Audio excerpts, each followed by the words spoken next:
You ready, Jimbo? Yes, I'm ready.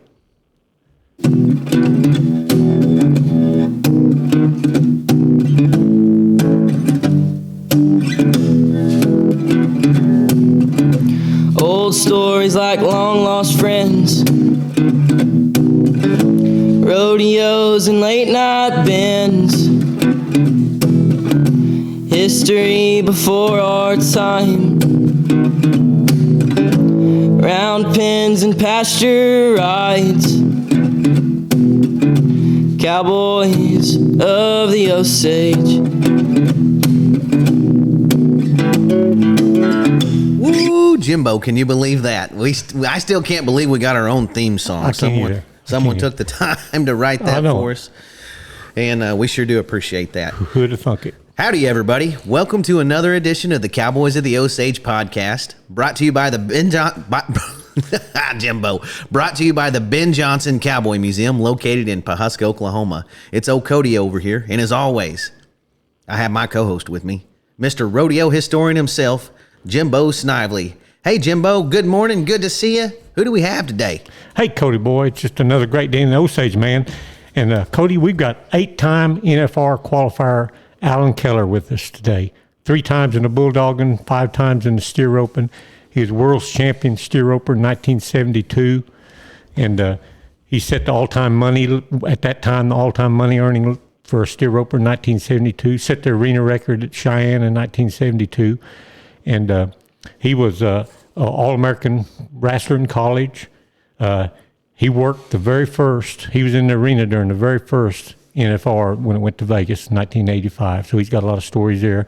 He worked for Binion, and just a real, and he's in some movies too. So you talk about an interesting cat. Now we got him today. And Alan, welcome to the Cowboys of the Osage podcast, man. Yes, sir. Alan, what got you started in rodeo? Your dad was a stock contractor, right? Yes, for a few years in the 50s. Friend of his, I wanted to quit, so my dad bought him out there for a few years in the 50s. It was mainly local western Colorado. Right.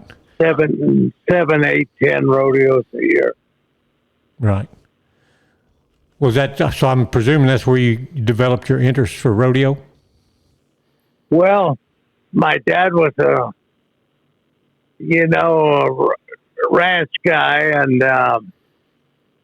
he and a couple of his friends, they rode calves, rode wild cows, the broncs, the whole deal, what them old timers used to do, and I just kind of raised around it. And my dad had a stallion for the U.S. remount, the Cavalry, and raised a lot of horses in the mountains. They farmed 500 acres, and they had to have a lot of horses back in 1900. And they'd just turn them loose. They'd go from here to Utah. And they had some traps up there, and he'd catch them whenever he could. But I was raised around it. And I remember going to Durango in the 46 pickup over the $1 Million Highway. Them old timers, when they learned to go from horse and wagon to those pickups that didn't have much engine in them, you go over them mountains, they'd be leaning back and forth trying to get a little more out of the truck, like they were riding a horse. I've done that before too, Jimbo. And that's Monte Vista over there. I was about 11. First time I met Casey Tibbs, and I remember the Combs brothers had Baby Doll there. Yeah. Rodeo was quite a little bit different back then. Well, that's some rodeo history there, Baby Doll and Casey Tibbs. That's big time right there. Yes. What do you remember about Casey Tibbs when you were a kid? Well, Casey was quite a character. He was always pulling jokes. To the day he passed away, he was always cutting up a little bit. And I got to know him all real good when I was about in college. I drove him and Bill Good Times Pedersen from Casper to Deadwood to the rodeo, and in the 60s, and wherever you went with Casey, there was always some excitement. So you were driving him in a Feddersen, you said? Yeah, him and Bill Fedderson's truck. I was steer wrestling, and I drove him up to Deadwood, South Dakota. And of course, Casey, he was a legend everywhere you went. Especially South Dakota, I would think. Yeah. Hey, what about the U.S. Cavalry stud y'all had? You just kind of touched on that for a second. There's a lot of people that's never even heard of someone standing a stud for the U.S. Cavalry. Did you guys stand that horse a stud for the Cavalry, the U.S. Army? Yes, his name was Nasby. I got his papers kind of framed here. They sent him to my dad from the military in Colorado Springs, Colorado, and it was just address Mount Rose, Colorado. It was back in the 40s, 50s, and they were trying to get a little more of that draft horse out of because when everybody moved in the valley, they had to break up these farms, so they were pretty much draft horses, and they were sending thoroughbreds so they could have a little transportation for the cavalry. And there was places like this and places like western Arizona, Montana. They knew where the grass was good. And then they'd send a guy out there to pick the horses they wanted. And that's just kind of the way it was. They remount horses.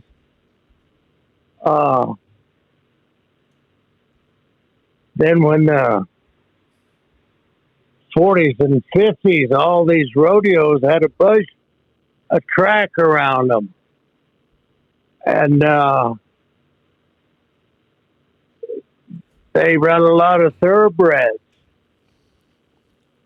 And I don't mean a few, I mean quite a few. And Seabiscuit was right up the road here south of Grand Junction for a while. The sheep guy owned him. And, when I was a kid, a lot of the pickup horses were thoroughbreds. My dad's Bulldogging mare, which was quite a mare, she was straight thoroughbred. And all these people, they talk about, I guess Carol Rose put it the best when she said all this selective breeding, like they're doing now, people that it's not horse people, but they just breed for the color or they breed for the name. They're letting a lot of good horses get away. Yeah, I bet that's right.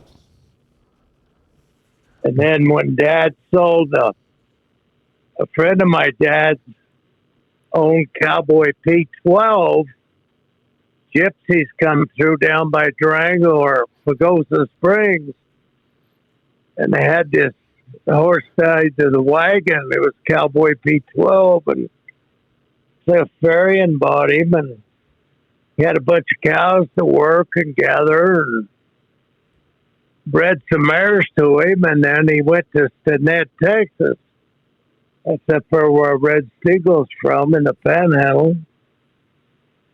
And they didn't ride him until they was 3 or 4 years old back then, you know. And when he got to riding him, he went and got the horse back. And Cowboy P12 would throw out a lot of paint horses. And I mean really nice paint horses. And I kept 3 mares out of the bucket string and a paint mare. And then I had a solid sorrel mare here that had a real nice paint colt and outcrop. When I was in high school, and I went to roping on him and took him to college, and I needed a better horse, and I traded him to Harry Knight. I got to know Harry Knight pretty good when I was pretty young, and got an older horse where I could rope in college a little better. He gave that horse to Monroe Thomason, and he went on to sell for like $12,500 when you could buy a good horse for $2,000. That's big money back then. Well, that was. You could do something with $12,000 back then. We could buy a ranch for $12,000 Right. back then, Jimbo. That's right.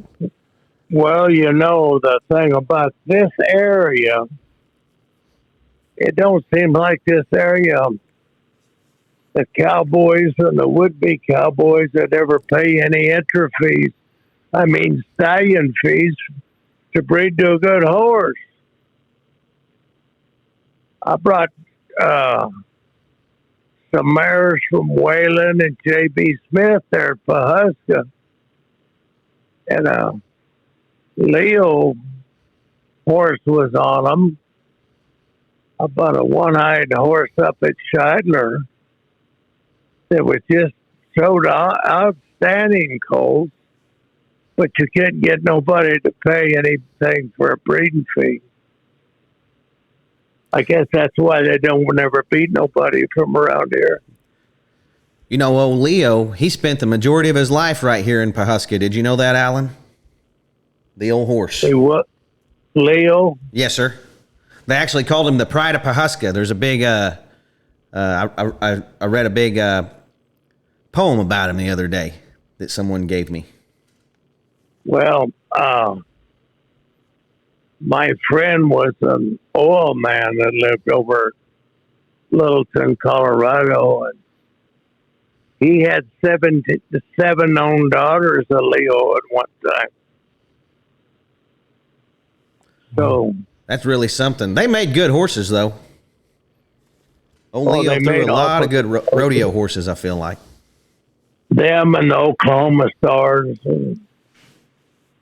Yeah, we're good friends at the museum with Corbett Mason, who's a son of Ronald Mason, who owned Oklahoma Star and owned that ranch, that Cross J Ranch over there by Nowater. Yeah, he told us the story of when Ike Rude bought Baldy off of him on the way to Phoenix that time. Yeah, but Well, you know, like first time I come down there to your country, I was amazed how many horses they had on them ranches, because I always like to look for a good horse. And I believe I've had 15 at the national finals, from barrel racing to team roping to team tying. You know, I went to the finals at Oklahoma City twice. Team roping, they've never given me credit for it. yeah, I didn't even think about that. The first year I qualified, I wanted to take Sonny Terman from California. He and I made a deal that if I qualified, that I'd take him. He couldn't go, and I took a Cowden kid, and then he qualified and he took me. But when they paired up like Rodriguez and Newman paired up, they wasn't split up like the heelers and the headers. there was just the top 15. Right.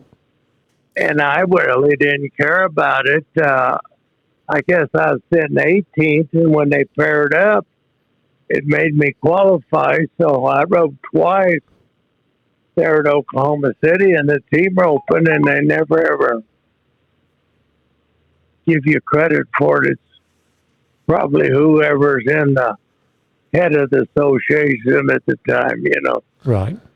Hey, Alan, on top of, Jimbo, back in the early days of team roping, I think almost until like until the 90s maybe, you could, probably the 80s sometime, you could pick someone. If you made the top 15, you could pick your own partner to go to the NFR with you, couldn't you, Alan? Yeah. They only had top 15 team roper. They didn't have top 15 headers and heelers back then. I don't believe, Jimbo. No. They didn't have them. And, when I first started going to Texas, there was only one or two guys that tried to dally. They never even dallied down there in Texas when I went down there in the late 60s. Well, if you ain't got to, why would you? Well, I don't know. They was all just tight and hard fast people.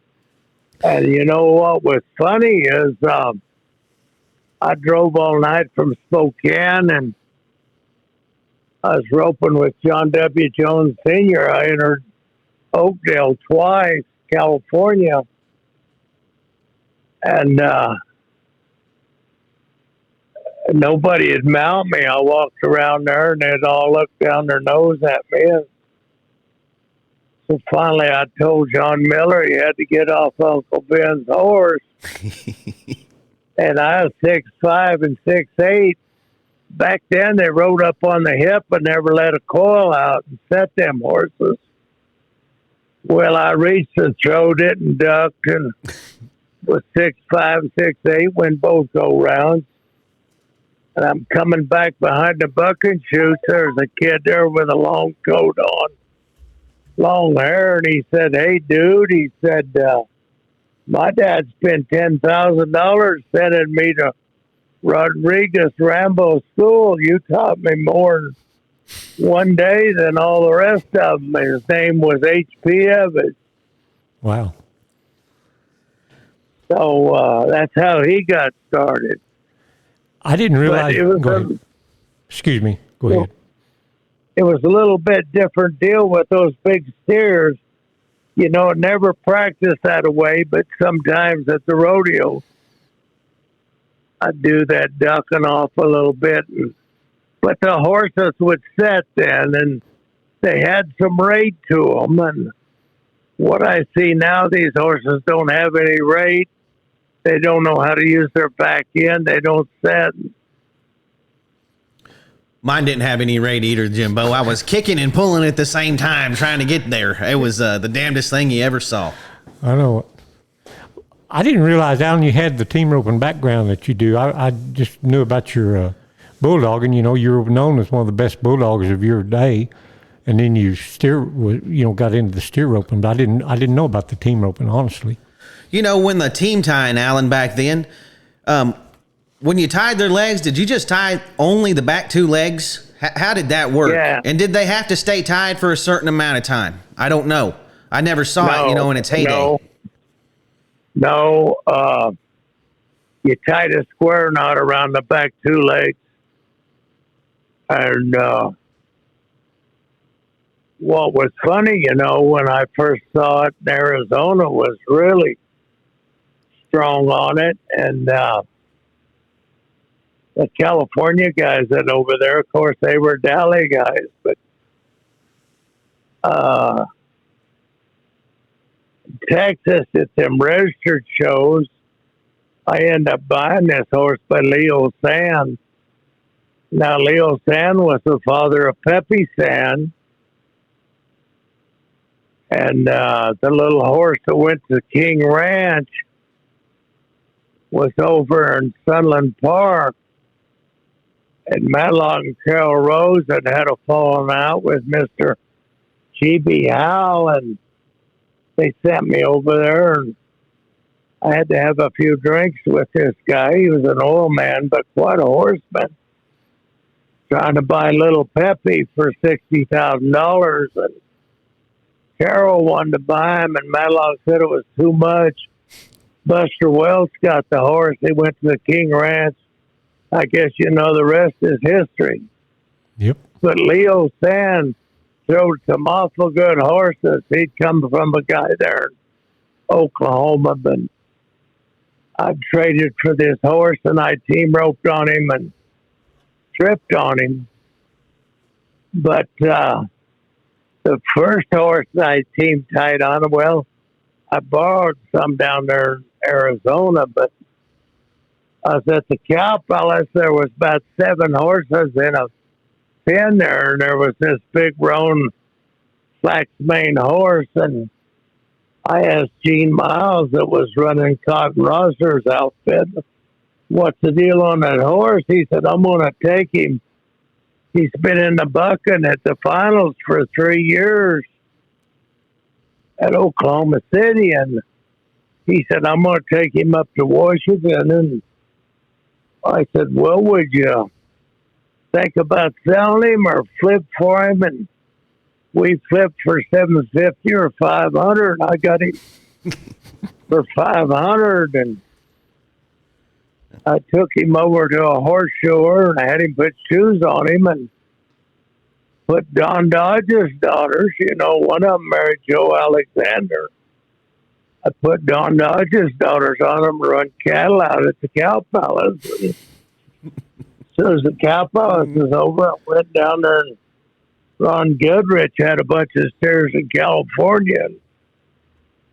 I just roped on him, and I tied the knot on him at Oklahoma City the next year. Team tied. Half of them were team tied and half of them were team rope. And I tied half of them on this roan horse that'd been in the bucking string there for three years before. His name was Wooden Nichols. You remember that old horse that Jason Evans used to ride that had the Harry Vold brand on him? That's what made me think of your story. Kind of made me think of that. Yeah. You were known to have some good bulldogging horses too, a good team. Talk about your bulldogging horses a little bit, Alan. Well, my dad had this thoroughbred mare, and after I got out of high school, I was 17 after I got out of high school. If it was closed, he'd go with me and Hayes, and if we couldn't get away, there's a guy followed him around through the mountains here all of his life, and he'd send me with him and his wife up to Wyoming, and we'd started a little black mare, and Dick Stahl was a pretty good bulldogger at the time, and he offered $2,500 for this mare, and a guy that owns a sale barn owned her, and Chad come back and told him he took her away from us, give her to his daughter. So I had a young horse by this thoroughbred mare that I was starting that was really coming along exceptionally good. And in the winter sometime here at home, a stray bullet had hit this horse in the stomach, and I lost that horse. So when I got out of college,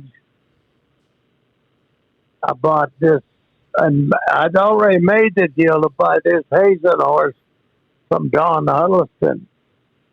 And Don was quite a hazer and had some good teams. And this horse was an outstanding horse. I made a deal to buy him. I bought another buckskin horse that you could win little rodeos on, but you couldn't win the big ones. So I rode Jim Smith's colt. And then somewhere along the line, Jim Smith lost his Hazen horse. And I put my saw horse with Jim's horse for a while. And then we hauled John W. Jones's gray horse with this horse. And then they made a deal to buy this horse from the Schaefer outfit up there in North Dakota that Bill Minnick was married to, and they kind of had him messed up, and I went up there to pick him up. We went 17 out of 18 rodeos, and he run off at Pendleton, and he was a good-looking buckskin horse, a long, stout horse, and I brought him home and taught him to do his left lead. I broke him. They'd had his tongue cut. And anyway, they were, when I was getting ready to quit, I was supposed to turn him out. And Billy Minnick had lost the rodeo outfit and sold out to Servy and all this and that. And so I made a deal, and Servy bought him out. Done me like everybody else, shorted the check. but that's the horse. That's the great John W. Jones, the greatest bulldogger I ever seen win the world on. And people don't know this. He made that Scotty, that horse Walt Linderman hauled, that they put in the Hall of Fame. John W. Jones had made that horse. And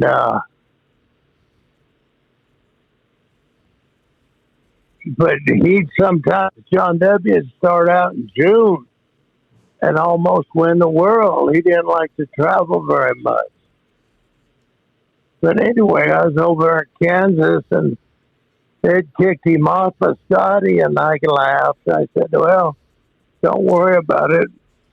I'll haul his horse a little harder. That's the year that John W. Jones Sr. won the world.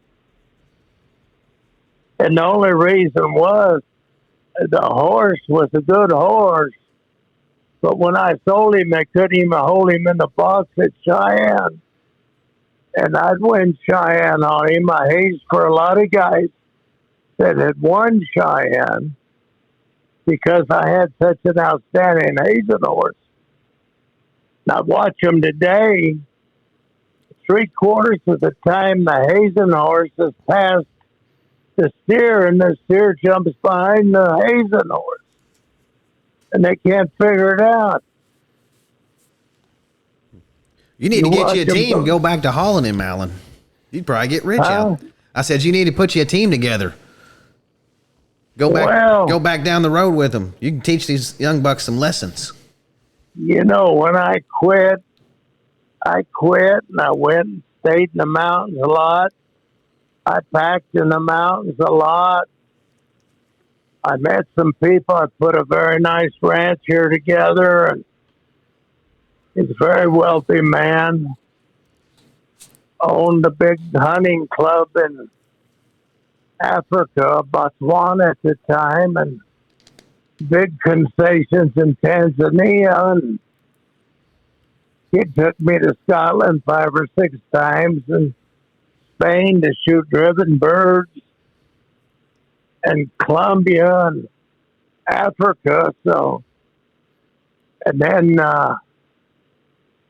when I was at Prescott one year, Casey Tibbs and Ben Johnson introduced me to Sam Peckinpah, the great director. And then after Convoy was over, we went to Montana. He and Warren Oates bought a ranch up there. I helped Sam. He's building a cabin up there, a nice one. And so I had other things to do besides rodeo. You were in the movie Convoy with Chris Christopherson? Yes. I played a highway patrolman that pulled him and Ally McGraw over. And they handed you a bomb or something, you took off running or something. Is that right? Well, no, That was Keller Elite. Oh, okay. I remember when you played a policeman and something about a That bomb or was something. motorcycle deal in San Francisco. Okay. That was with Jimmy Kahn and Duval and those guys. I heard that James Caan could rope pretty good. That's what I've ended up learning after his passing here recently. Well, that's what they said. I roped with him 3 or 4 years, never got a check. Oh, well, I saw one time. I know one of them guys in New York said, I read it on my phone, that he was the only Jewish cowboy that could rope and tie calves with the best of them. And I didn't see it that way. Well, I saw an exhibition one time. I thought it was at the finals where you were heading for James Caan. Do you remember that? It might have been at Denver. Oh, maybe they were just showing a clip, but I remember you roping, heading for him, and I can't remember. I don't think, like you said, I don't think you draw the check. But Alan, did you ever go back to New York to that rodeo? Never went back to New York. In '67, I had my knee tore up. I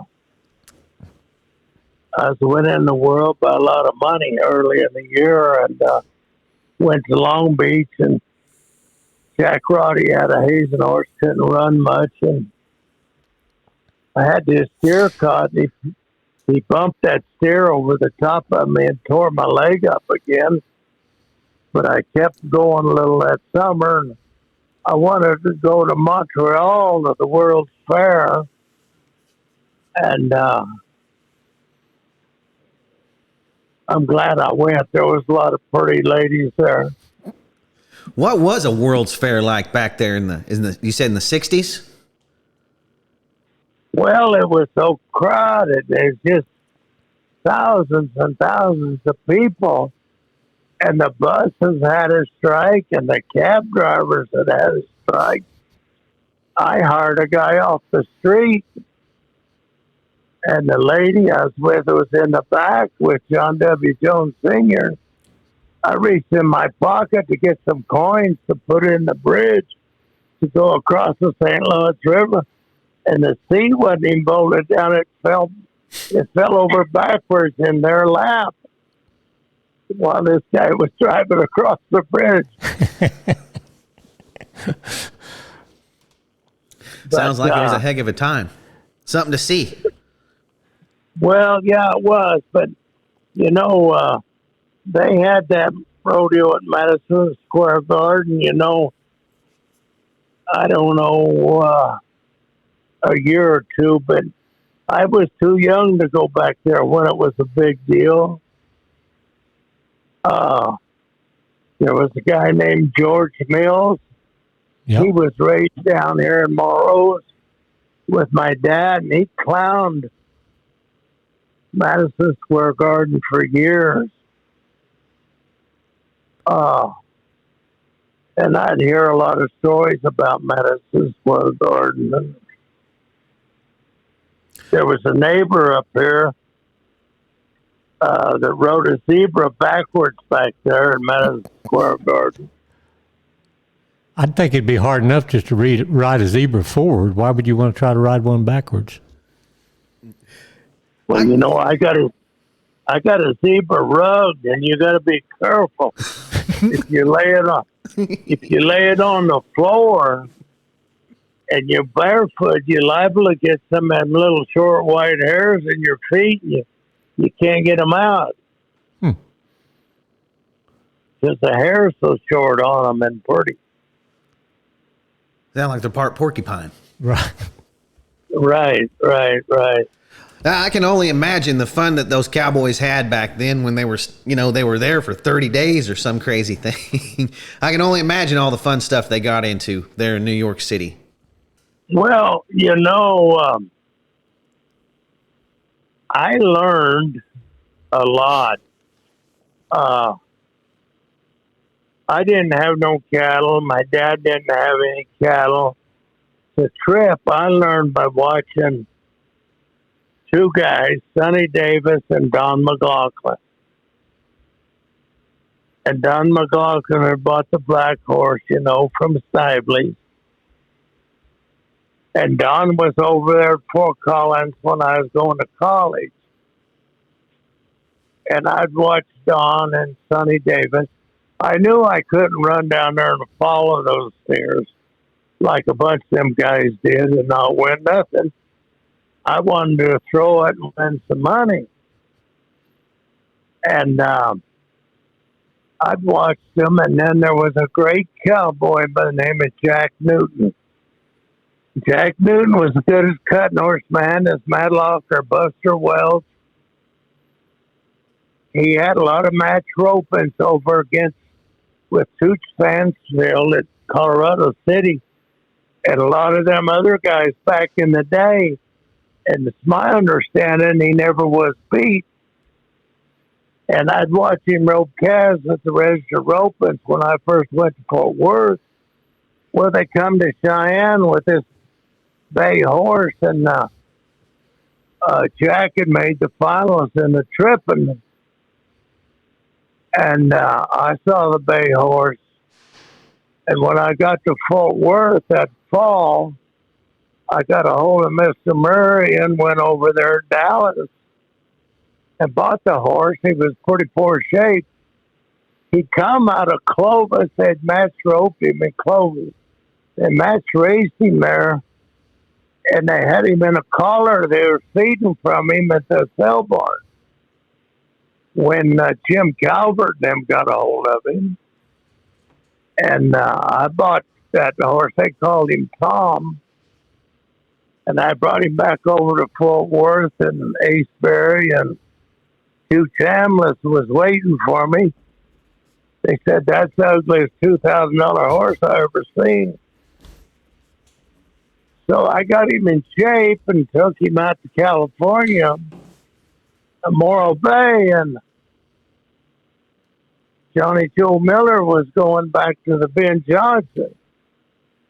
He didn't have a horse to ride or nothing, and so John W.'s Bulldogging pen was small. So he had some big 850 pound steers there. And I just backed up the pickup and the trailer to a Cabonzo field he had plowed up, and told Johnny Jones to get over on the side. I'd let one out, and he went and tripped 3 or 4. A friend of mine put the money up from Las Vegas, and he went there to Pahuska and won a lot of money back in the day on him. And then when I just broke away 2 or 3 steers, I'd never roped on the horse before. When I took him to Cheyenne, I went the first go-round 3 years in a row on him. So I got along with the horse good. He was a good horse, Cody. I remember him well. You know, I've heard of a lot of good steer roping horses coming out of the sale barn, off of the hay wagon, because, they listen to commands, they know how to pull. I've heard of a lot of good steer horses coming off of the hay wagon in a sale barn. Well, I had a Tivoli Brewery was a big brewery over in Denver. And I bought a wagon from Fair Trade Stamp. He beat the Fair Trade law over at Longmont. It was a Tivoli beer wagon. And a cousin of mine had some real good Amish Belgian mares. And I don't know, I probably broke 60 horses to them for that movie Heaven's Gate. But, if I had trouble with a horse, I just hook them to that wagon and one of them good mares. And I'd have him where you could do something with him in a day or two. A lot of guys don't know that. They kind of lost the horsemanship deal of these cowboys. Like the calf ropers, they brag on these guys that taught them all to rope calves. Well, those horses with their feet in the front air, they can't back up. You know, when they get off of them, their horses propping instead of stopping, and there's no way they can get backwards on 2 feet. Yep. Well, they'll get flagged out if they go backwards too far, it looks like. So, And back in my day, you very seldom see the jerk line. And very seldom seen a line on a steer horse, you know. yeah, I carried one on my steer horse just to let him know it was there. And just to let him know I might use it, but I might not use it either. I just had it on to let it, because he knew it. My horse knew it was there, or knew it wasn't there. For some reason, one of my good horses, Mister. Well, I always thought it was important to teach a horse and let him know what the word whoa was. And I think you could holler whoa at a lot of them and never get them to stop today. No, a lot of them just seem to work on feel alone. They just know to take a couple. The steer ropers nowadays, they only want to take, most of them only want their horses to take a couple steps, it seems like, and then they just want them to die off and stop. Well, the one time at Cheyenne, I ducked under the rope and tried to steer in 14. I've seen several guys try to duck under the rope, and they didn't get along that good. I'd forgot about you doing that. You were one that up for a right-hand tie would duck under the rope. I'd forgot about that. He's awful big to be ducking under the rope, too. I know. He made it work, though. I did it one time, but I was falling down and had to go somewhere, Jimbo. Yeah, had to get out of the way, didn't you? Yeah. But You know what? It seemed like when I roped, you know, if I were nobody in mount me and I got on my saw a Hazen horse and win the trip and at Pendleton in 68 and win the all around. But see, he wasn't quite big enough. They had steer roping finals at the prison of McAllister. He wasn't quite big enough until I got me a horse. But well, you know, steer roping horses, they're considered a lot like your wife. Ain't no one riding them but you. Most of the time. Most of the time, you don't see people sharing steer roping horses. Not very many guys. I'd let Trevor ride mine anytime if he ever wanted to. Well, you know, these horses don't have to drag one as far today with the size of cattle they're roping. And back then at Cheyenne, if you drug one too far, them little rocks and stuff would get them, they'd get up on you. Burn their sides. Yeah. Yeah, you know, and at Cheyenne, they're big steers. About that third go-round, you better have a set of glasses on or they'd throw them claws and rocks up in your face. Alan, you don't see that kind of stuff. Right. The year you won the world, were they having it here in Pawhuska, the national finals? Yes. That's where they had the finals, right there in Pawhuska. What was it like here at the finals in 1972 here in Pawhuska, Oklahoma? I know you got to remember that roping pretty well. Yeah, you know. They were big cattle. I know that. Bunch of people flew in from Arizona. Some big cattle traders I knew, and we were out there with Ben Johnson and Johnny Joe Miller, and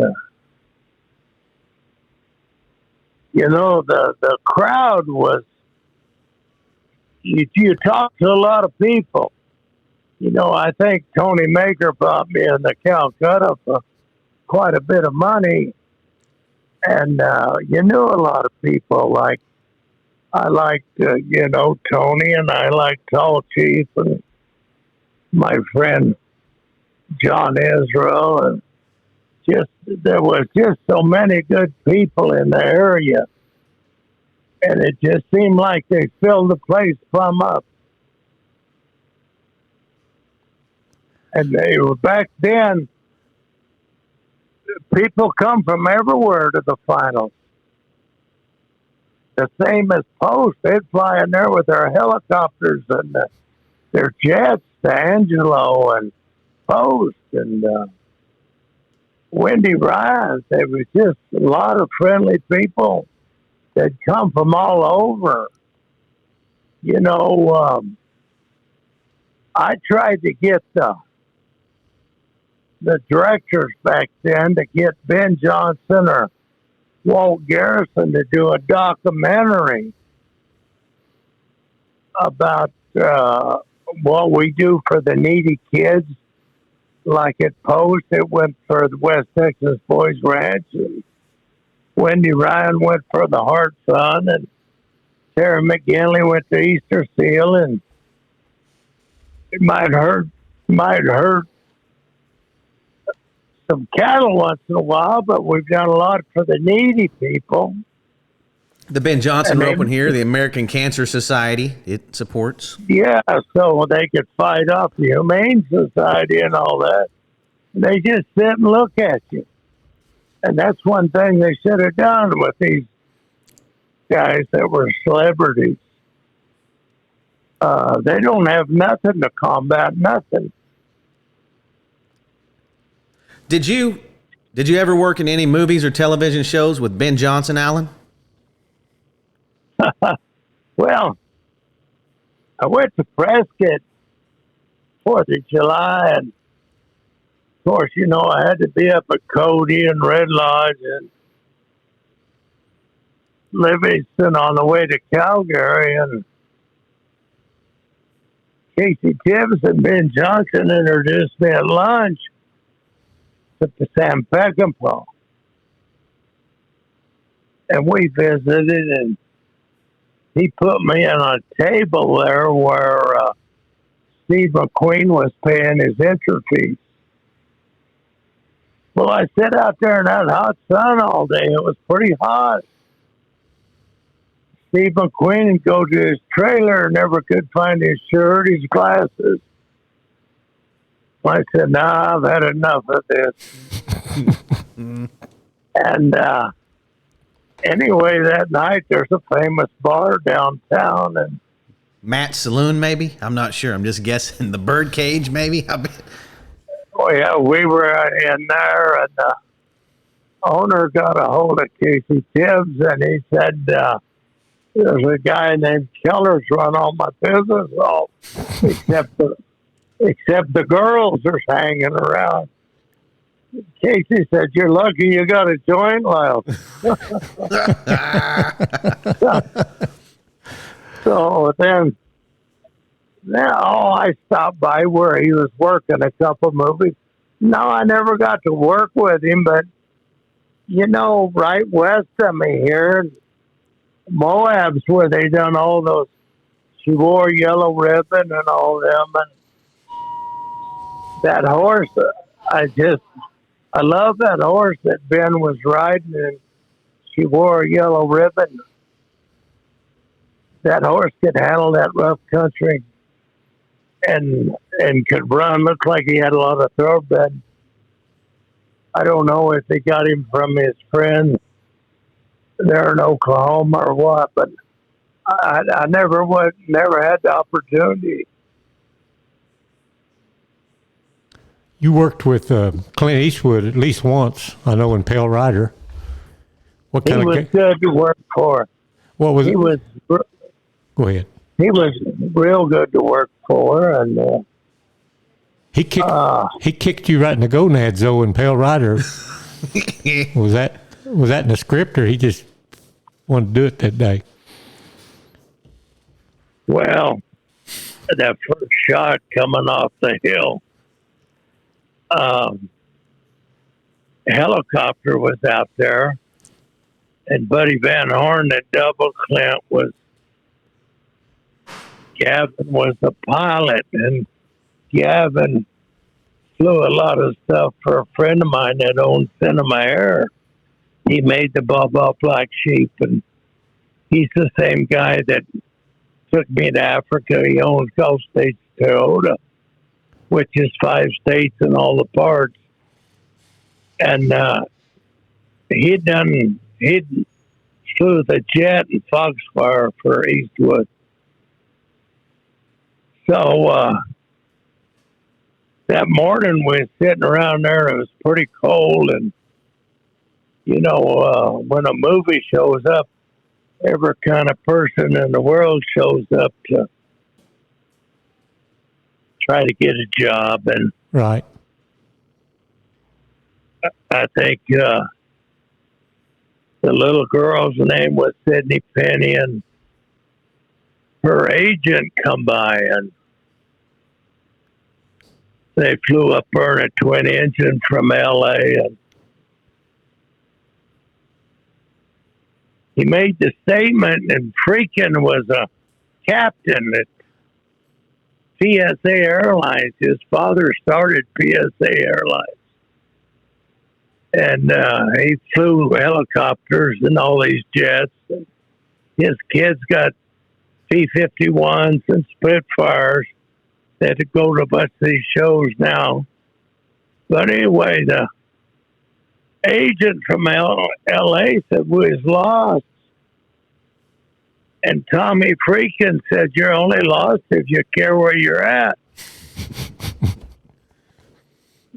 And the guy turned around, he says, I'm worried about going back home. And we were at Sun Valley. And Tom says, well, keep the ocean on your right.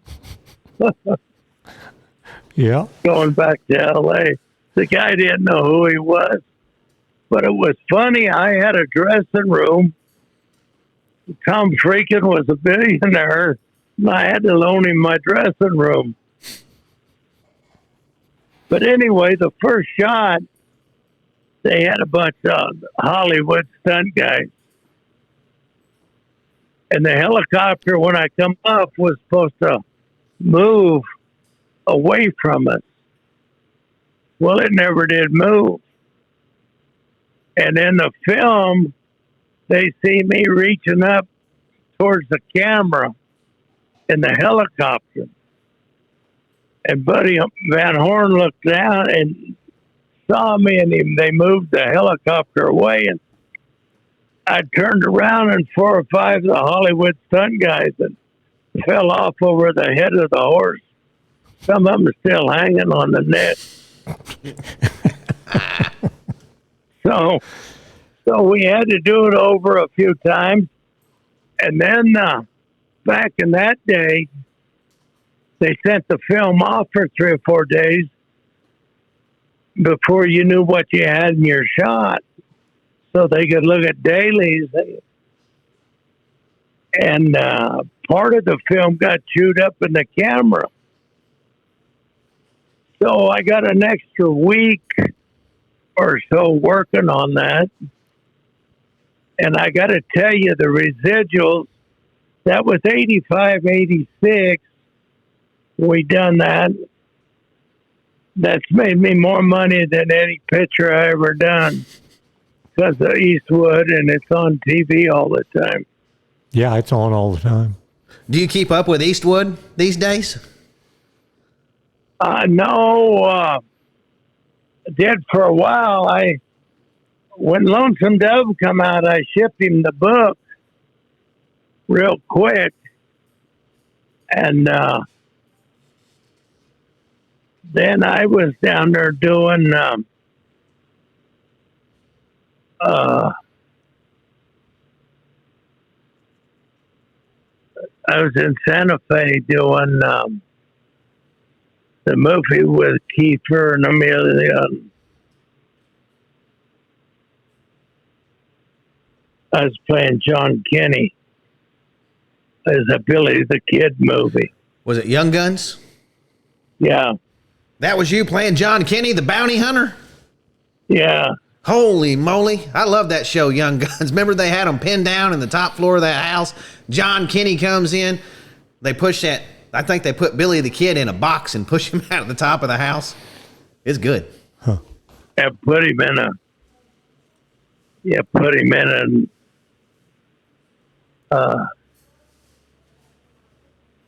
one of them things you put your clothes in. A trunk. Yeah. Clothes trunk. Yeah. Yeah. But the funny thing about that movie is I had 4 or 5 pages of lines, and boy, it got really cold down there. And Amelia was worried about me bringing all those guys into the Mexican compound.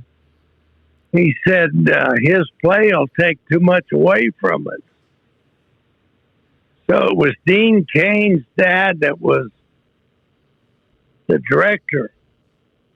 So I said, let me go talk to the director. I said, I'm supposed to ask him to invite us to the deal. I said, if I got this many Texas Rangers and we just ride in the compound, it looks like we're already invited without all them words. So we got to shoot that day without everybody freezing to death, and it worked out all right. But I didn't get to do my lines, which was all right with me. Well, that was a good movie, Jimbo. It's still one of my favorites. Young Guns. Right. You had Billy, you had Chavez, you had Dirty Steve, I think was his name. He was my favorite guy. I don't know why, Dirty Steve. Yeah. After that, Kiefer went to roping a little. Kiefer Sutherland. Really? Oh, yeah, he played Doc in that movie. And then he had a little ranch out there in California. But, did you ever go out there and rope with him? No, I didn't. I try to stay clear of that area unless there's some work to do. With my friend in Vegas that owned part of Caesar's Palace and going down and sitting with Mr. Binion and talking to Chill Wills and Dale Robinson and Ben Johnson, all them stories. It's just not a place I like to hang out very long. Chill Wills, that's a name right there, Oh, Jimbo. I love Chill Wills. One of my favorite character actors. He was great. McClintock, when he played McClintock, that was good. He sold papers. He sold papers in a hotel when Benny Binion was still in Dallas. Chill Wills did? Huh. Yeah. I'll be darned. I just listened to the book about Benny Binion the other day when I was driving somewhere, Jimbo. Really? Talk about a good book. I bet it is. Talk about it. It talks about his early Dallas and Fort Worth days. Yeah. Do you remember the name of it? Something in Blood. I can't remember. Yeah. That guy spent a lot of time researching that. And Weinstein's outfit owned the rights to that book. The Weinstein that's in jail now? That Weinstein that got in trouble. Yeah. They tried bombing his house with an airplane and a bomb in Las Vegas. Oh, yeah, that was Noble. That was a cat. Cat with 9 lives. There was one His guy, name was they were trying to get rid of him the whole time, and he was trying to get rid of them the whole time. It's just what you think it would be. Yeah. Well, Carroll Shelby that made the Mustang and stuff, he said to me one day, we were up there hunting, he said, a lot of people like Noble better than they like Benny. I said, well, they got to like Benny now because he's still alive. Were you ever around Amarillo Slim out there? There's a guy, I see Amarillo Slim a lot back in the day. But I was going to tell you about that book. There's a guy in Dallas that sold his oil outfit up in Williston Basin, made $1 billion. He owns the rights to that book now. And 2 years ago, they had a company started that was going to do a movie on that. And I haven't seen nothing happen, or I hadn't seen nothing about that. Well, they got to get you involved as at least someone telling them what really happened around there, so they know how to set up the scenes. Well, they won't do that because you can't tell them guys nothing. You know, everybody says, well, you can't tell that director that. And like Deadwood, that's where David Mills got the language. We went out to dinner, and there were some undesirable cowboys there. That's where he come up with the language for Deadwood. For me. Yeah, there was a lot of cussing in Deadwood. There was. But, you know, I could talk to them directors, but like Peckinpah and Michael Cimino. See, Cimino only spent $50 million on Heaven's Gate, and they pretty much barred him. And some of these guys, like Kevin Costner, 200 or 300 on Waterworld, 200 or 300 on The Postman, and nobody knows where the money went. And he's still working. You got this goofy guy, Johnny Depp, $600 million on the Lone Ranger, and he's still working. And they take these good directors that's really talented and smart. They can't never get another job. Well, that's a lot of money. They just made a movie here in Pawhuska, and they spent several $100 million making it. What was it about? Jimbo, kind of give him an update on what this movie's about. Well, it was from the book Killers of the Flower Moon. It's big time names. Yeah, it had DiCaprio and Robert De Niro, and but anyway, it was Martin Scorsese's the director. Yeah, and it was about the Osage Indian murders. These Indians here in Osage County had the mineral rights, and when they became so wealthy, some white people come up this scheme to kill them off in a family where they'd marry into that family, and then they'd kill all the other survivors. That's when the FBI didn't show up. Right. And, yeah, I know a lot about that story. Okay. Well, they made a movie last summer, and it's not going to be out till I think May of this coming year. But it'll be a good movie. Well, you know, there was a friend of mine, Max Edmonds, that died 2 years ago. About then, he wrote One-Eyed Sky, My Partner, Cable Hogue, The Rounders, and he wrote High Level Country, about that country between Texas and Raton. They're all good movies, especially The Rounders. Yeah. Scorsese got a hold of it.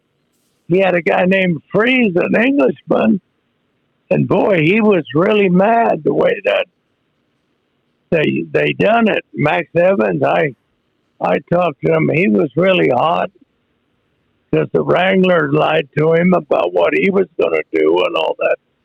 So I don't know about Scorsese. You know, I knew Lefty Rosenthal very well. Right. The Casino, and I never went to watch it. I was sitting on the back of these Cowboys' bed there in L.A., and it come on TV, and I got up and I didn't watch it because I knew Lefty very well, Rosenthal. Right. Is he still alive? I think he died, didn't he? Yeah, he had a nightclub in Boca Raton. I always wanted to go down there in the middle of the night, show up at that nightclub. Yeah. He was one of the first sports book guys there was, or maybe the best, wasn't he? Well, they run him out. I can tell the story without giving it all away. They run him out, and a friend of mine hadn't got the okay yet, but they roughed him up a little bit, but he got to stay. But he's the one And, they put the bomb in the car, right? They tried to blow him up. Yeah, Yeah. that was Fat Herbie and all them guys. Herbie Blitzstein that worked for. But what was funny is they opened up a gambling joint called the Rose Bowl. 2 or 3 of my friends were investors. And I broke down out there one time, and I went down there, and Lefty handed me a paper sack with $7,500 in it to get a new truck. And I come home, I told Mom we had to pay this guy back. She talked to him all the time. I'd send money home, got him paid back, and she never did know what his real racket was. She thought it was all the time. But he was funny. But the guy, see, you got the gaming laws, and then you got the laws. Well, a lot of those guys had a record. So they couldn't get a license very good. And when Ralph Lamb got to be sheriff, he made them come down and get fingerprints. The only 2 guys that wasn't going to get a fingerprint was Howard Hughes and Elvis. And they ended up getting their fingerprint. I can tell you that. Huh. But anyway, that's so the sheriff knew their real name. If it was Blitzstein, he knew their real name. And I used to go to dinner with Ralph and see a lot of them guys. And Lefty come down there, they didn't want him around. And the thing that hurt him, he had a night show. Right. Back there. When all them guys was lit up pretty good on that stuff. And that night show probably didn't do him any good. No, he's just lucky to get out of Vegas alive, wasn't he? Yeah, but the great one now is Billy Walters. Billy Walters living in Florida. And they sent him to the pen for inside trading. Billy Walters got people that work for him. He's a big, 10 times bigger than Lefty and them guys. Yeah, I've heard a lot about him, Billy Walters. Great handicapper. Yeah, Did you ever meet Elvis out there? Excuse me? Did you ever meet Elvis out there in Las Vegas? No, but it caused me problems. There was 2 gals that worked in the bank here, and they wanted to go see Elvis. I asked them where they were at the Hilton. They said by the front door. I said, I'll have a guy come get you. So he took them around the line, and he took them in and set them up front.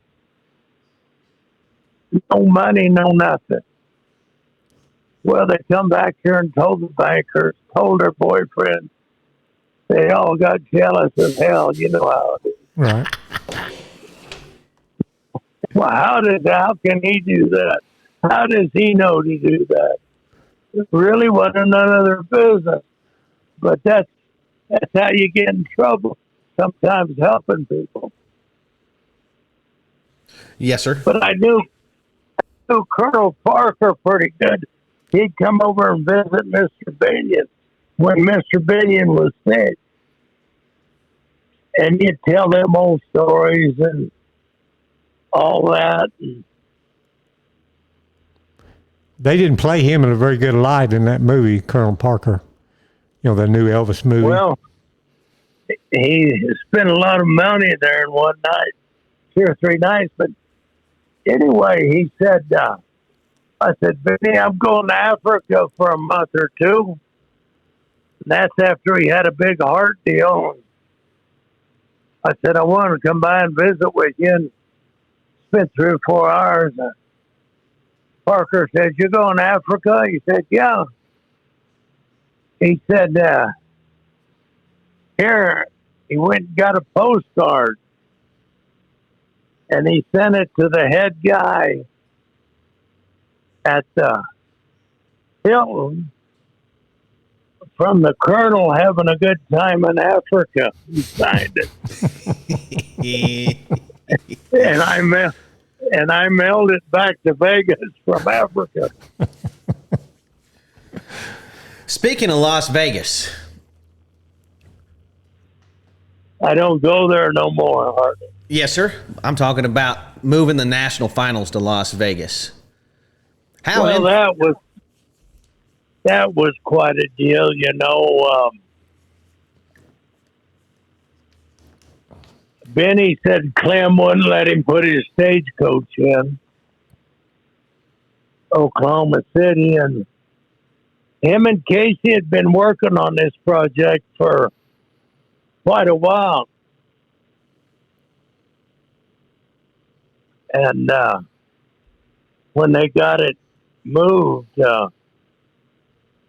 Benny had Ed Gaylord come out and the kid, and trying to keep things quiet and wanted Vegas to succeed because he'd went to the guy at Caesar's Palace, got $1 million for him, and they had quite an investment. So anyway, I'd come back from Scotland shooting driven birds. And he wanted me to come down there and run the arena because he knew I run the arena for Harry Knight when Doyle Cobbler quit. And he said, "You're the only guy who can keep it clean." And there were some big problems. There wasn't very much room. They had to run the the horses up the alleyway between the bronc ride and the bulldogging horses, the roping horses. So there was a lot to try to get it done. And in that tunnel, they got to bring the bucking horses in, but it's just a cement wall. There's really no safety for nobody. There was a lot to get done, and then... that's a big job, being the arena director for the National Finals Rodeo, especially the first one in Las Vegas. Holy moly. Well, your name comes up, and 20 of them would-be guys don't want you because you'd run them out of the arena before. Some of the cowboys like to stand there and strut, hoping the girls would see them. Well, yeah. There was no room back of the bucket chutes, absolutely none. And the stock contractors had a bad habit of giving their ticket away and come down there and bunch up. And there wasn't no room to do nothing. I made a rule that if you didn't have a bareback horse there, you couldn't be there.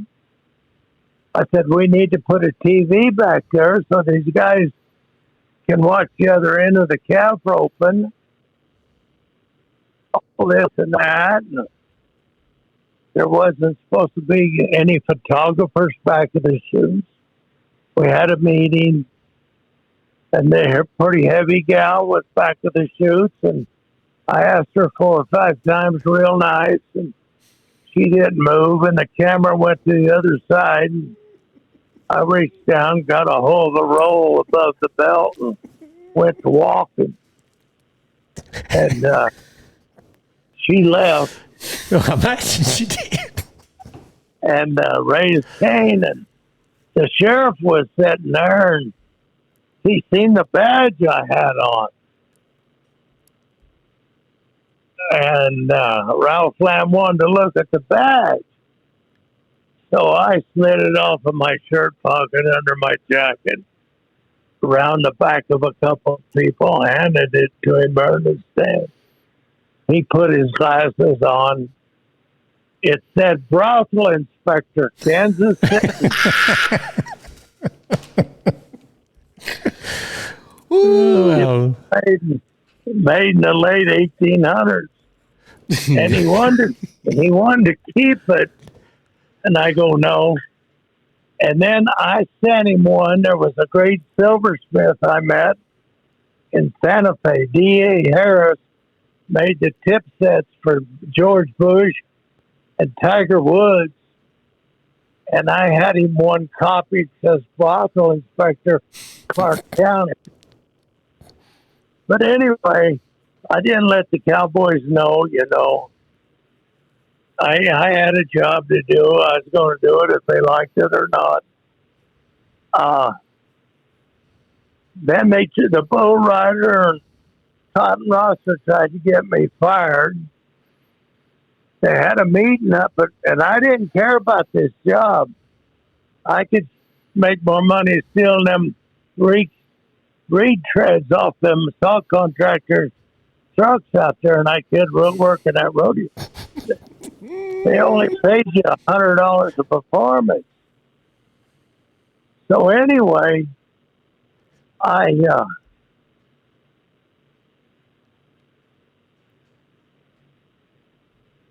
just got what I could get done, and I have to go to the meet and said, bring this up, they'd bring this up.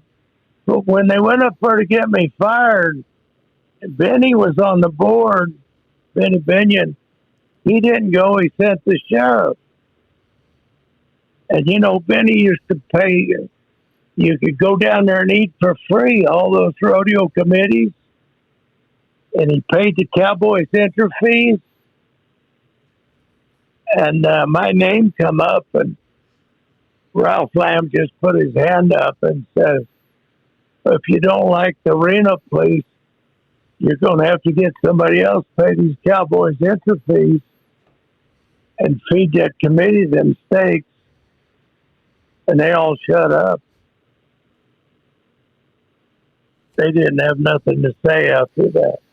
Right. Well, Benny's man had done talk. They don't want to get crossways with Benny in any form or fashion, I wouldn't think. Well, it's funny today. These Cowboys today don't even know who he is. And he's the reason they're there. Right. And the money. Yeah.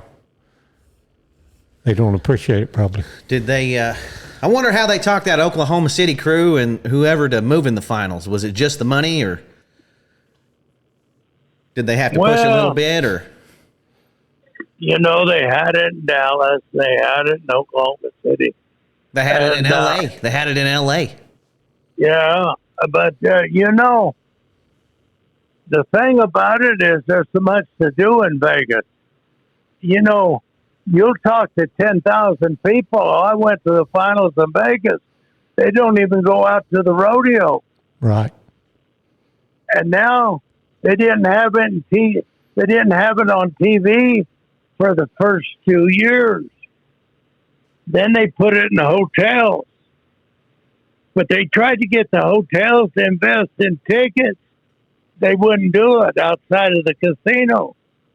Now you can't even get a ticket unless you're a high roller. They glom on them tickets like they're gold. It's the hottest ticket in town in December. And all these divorces around here, these people that's got tickets in Colorado, that's one of the biggest things they bring up. And, I never did like them putting the fireworks and all that in there before rodeo, because it's hard on people's lungs, them older people. And that smoke, I never was for that. Right. And there was a lot to this deal. I just watched Cotton Roster's funeral service, and everybody calls rodeo a sport, and he calls it a show. Well, Biddy Binion wanted Fern Sawyer to carry the flag. She's a gal out of New Mexico. She used to run the state fair in Albuquerque. A good friend of mine, and Benny's, and a lot of people. And, well, Cotton wanted his daughter in there instead of Fern. Fern just finally said, Benny, let's forget about it. Because that's the way the rodeo business is. If you do good, somebody's going to have something to say. It's kind of like around here when I went to Cheyenne, and I went all around. There was about 20 people in this area at the sale barn made the statement, did you hear about Keller? He got lucky and went all around at Cheyenne. Well, my dad's friend was a brand inspector up there. And so the next year I went all around. He got them all gathered up. He said, you hear about Alan? He got lucky again. But see, when I went to junior college, I went to nationals the first year I went to junior college. I tore up a knee. I stepped backwards, and I thought the lawn was green over there in eastern Colorado. I didn't know what goat heads were, but I found out real quick that wasn't nothing but a patch of goat heads. The football field. But anyway, I tore up a knee like in September, had it operated on and come back and win the nationals like in February. So the next year I took my coach here from Olathe to college to be the wrestling coach, where he won the nationals a couple of times. So, but this area used to be big on wrestling, really big. And then you hear people talking, well, Keller, this and that. Well, you know, there was a lot of difference between when I was 22 years old and 17 years old wrestling. I had my other knee tore up. I wrestled Curly Culp in a tournament at Golden. Curly Culp was NCAA champion twice, heavyweight. Is he the one who played football? Is that the football player? Yeah. Okay, yeah, I remember. Houston, Kansas City. Right. But I wrestled him at 6-6 draw. Golden, I didn't weigh 205 pounds. Had a knee tore up. Had it operated on daylight. My coach come and drug me off the mat. So I didn't get to go to the nationals that year. But there was a guy by the name of Lomley from Tulsa. Had a ranch up here at Cedar Edge, up there on Grand Mesa, called the Figure Four. And when I was in 1958, whatever, I was in high school. Well, Lomley would have all these Olympic wrestlers up here at the ranch. They couldn't make any money, but they had a job for them. They could pick rocks. They could train. They had wrestling mats. Well, we got to work out with a guy by the name of Doug Bloombaugh that was Olympic champion in 58. And it's really something for a high school kid, even though you win state, to work out with Olympic gold medal winners when you're that young. Right. You learn a lot. And then there was a little Japanese kid by the name of Yo-Yo Yataka. He went to OSU there in Oklahoma. Really didn't get along with Roderick that good. But later on, he said Myron Roderick was the greatest coach he ever seen. And I thought that also myself. He used to sit in the sweat box. Jack Briscoe beat me from Blackwell, Oklahoma. In the Nationals, they put us in the same bracket, which there was a lot of argument we shouldn't have been. But anyway, I had to go beat the two guys that he'd beat and come back. But anyway, Yo-Yo, I used to pick him up and take him to these little rodeos. And he'd drink a beer once in a while. Well, he couldn't wrestle his freshman year at Oklahoma State. He won a gold medal for Japan, Olympics. Well, then he went on to win 3 national championships for OSU and went to Japan and won another gold medal for Japan. He was the best I ever seen, and I saw a few of them. Right. I know the current coach for OSU. He's a buddy of ours, Jimbo, old John Smith. He's a big rodeo fan. Really, I didn't know that. Oh yeah. Well,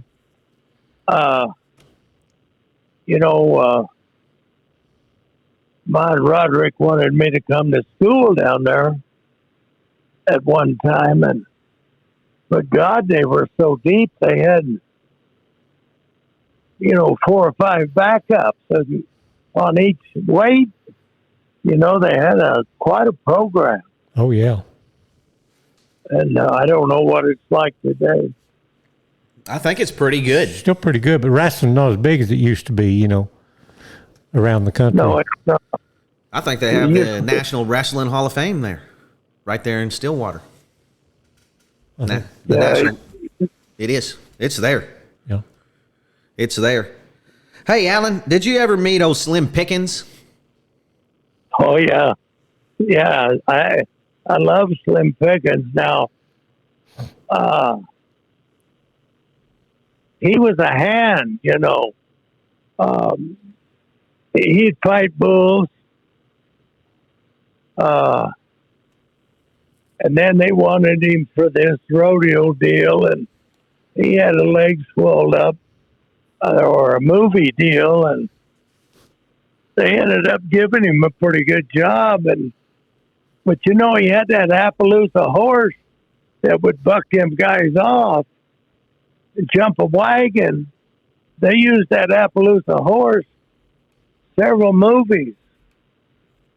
But Slim was really a nice guy and a very talented guy. He'd drive a 6 up, 8 up. It didn't matter. And he got in a fight with Phil Sadler at the Cow Palace over a dwarf frame of bull. Yeah. I've seen the pictures. It's one of the most famous rodeo pictures of all time. Yeah, and I have that picture. And right there in the moat at the Cow Palace. And Phil Stadler didn't come out too good. I took Phil Stadler to Mexico on a big cattle deal one time, and he wrote a book and everything. He mentions about him going, but he never mentions me. And I had the money guy, and I had everything. But I pulled the plug in Mexico. But I don't know, them guys never give you credit when it's due. But Slim Pickens had a cabin up out of Du Bois, Wyoming somewhere. And he come to Montana and spent 2 or 3 days with Sam Peckinpah and me. But it's too bad he died so young. Yep. He's got a daughter out there that's got some thoroughbred horses. I see her at Santa Anita once in a while. What a legend that guy is, Slim Pickens. Right, legend. There's another guy. This guy used to live with us. He got out of prison and moved in with my grandpa. And I'm just wondering if you have any stories on old Buddy Heaton. Yeah, I sure do. I got a bunch of them, He went to work for the Navajo Indians. He called it the Black Hat Trading Company. back then, this guy, Vaughn Smith, used to bring a bobtail truck of Navajo horses from down at the Four Corners, Cortez, over here and sell them. And, you know, they were all broke because those squaws that rode them all the time.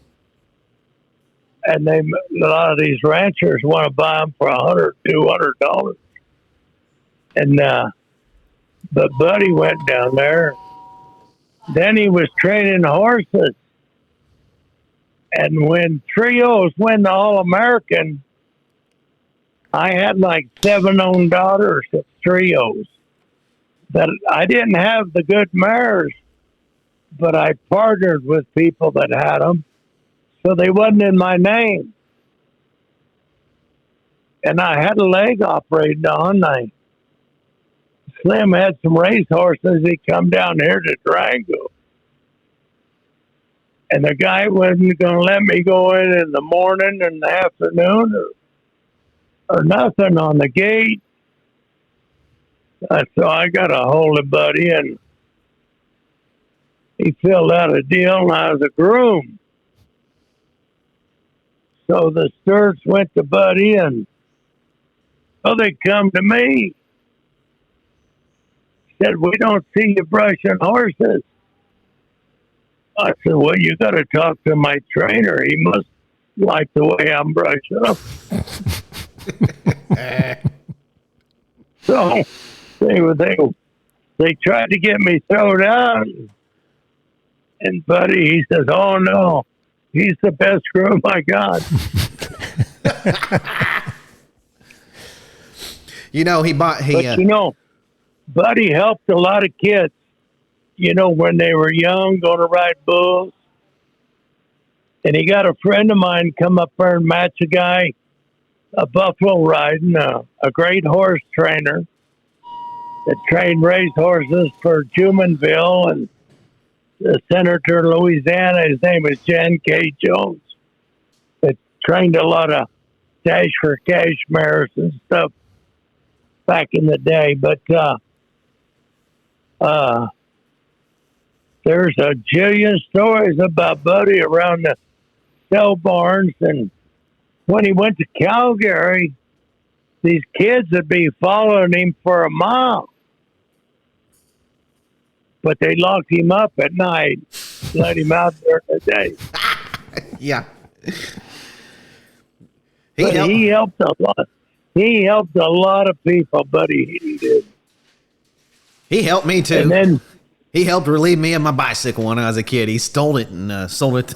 He sold it over at the horse sale during the tack. Well, he, you know, his son got killed by one of them buffalo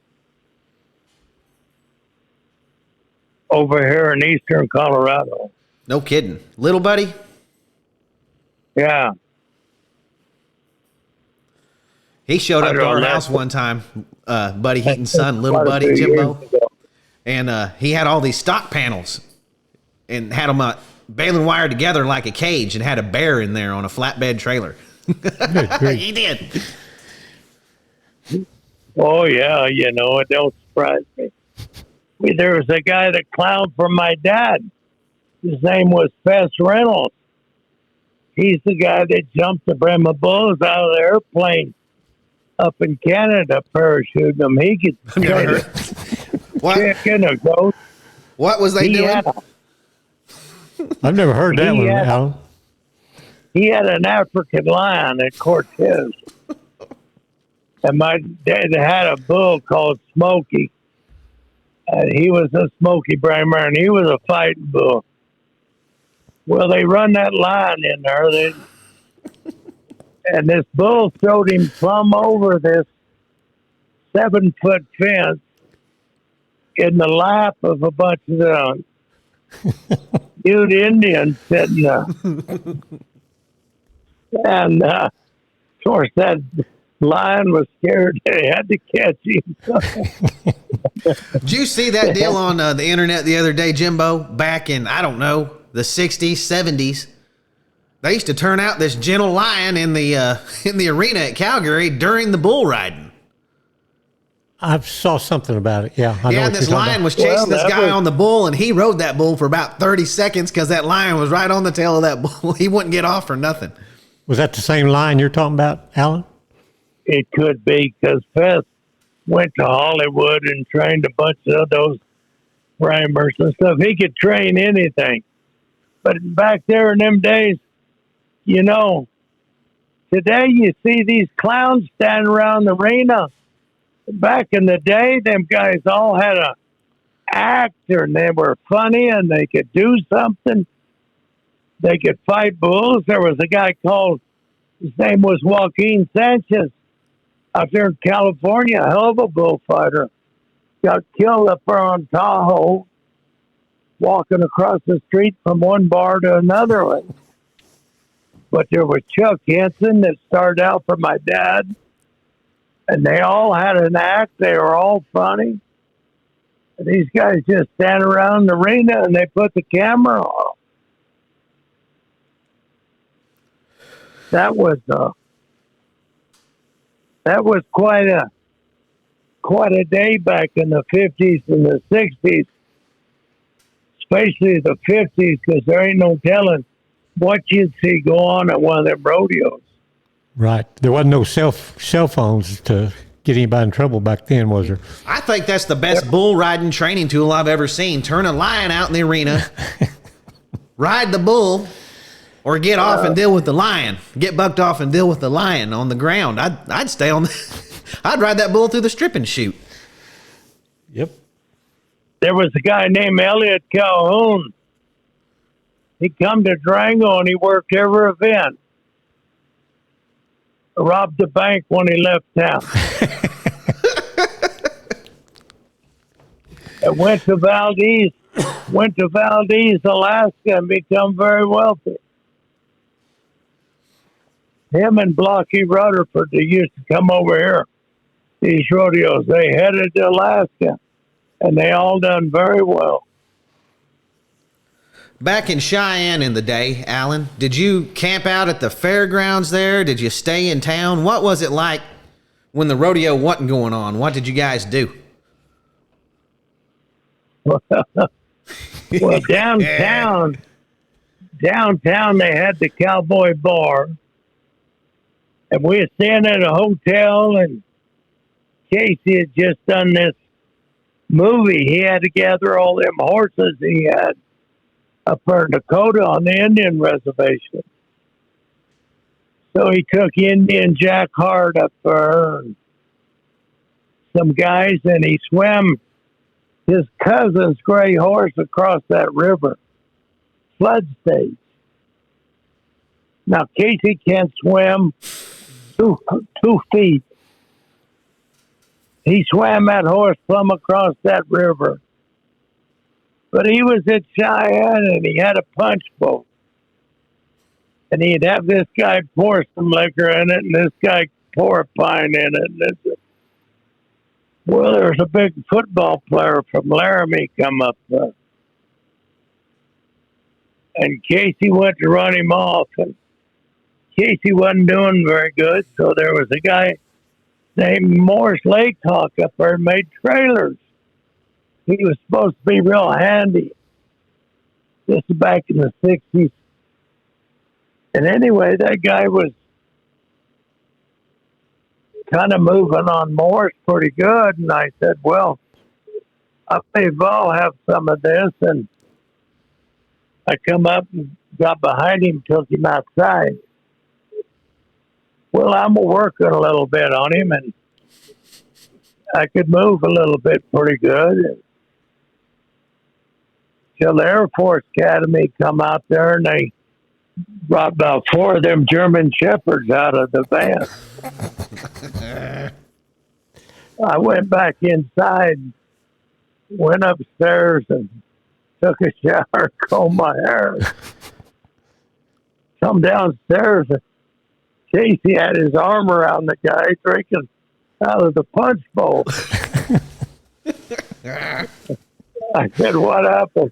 He said, well, he didn't say nothing to the cops. So Casey thought he was all right.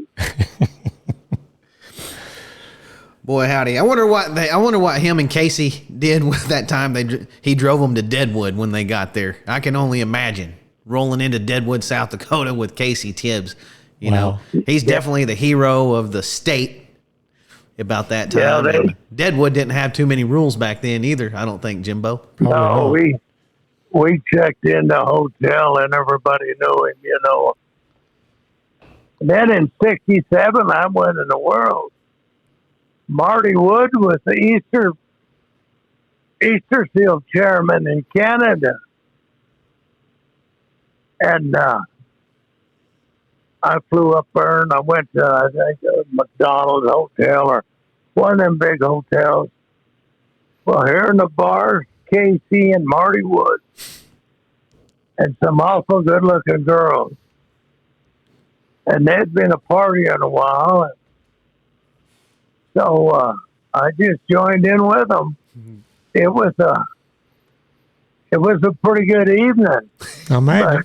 You know, Casey broke his pelvis, and he come back, and he had a great horse at the Cow Palace on a Saturday night, and he rode the horse for about 6-7 seconds. The horse showed him out in front. He lit on his back. But he kept the hack rein. The horse went by him, pulled Casey to his feet, and he was going to jump back on the horse. And Cotton Rosser come and took the rein away from him. Now, if he'd let him jump back on that horse on a Saturday night, they'd still be talking about it. I imagine. Wow. You know, him and Bushbaum in the middle of the winter up there broke a bunch of horses. They didn't have no krails, no nothing. And then they found the bucking horses.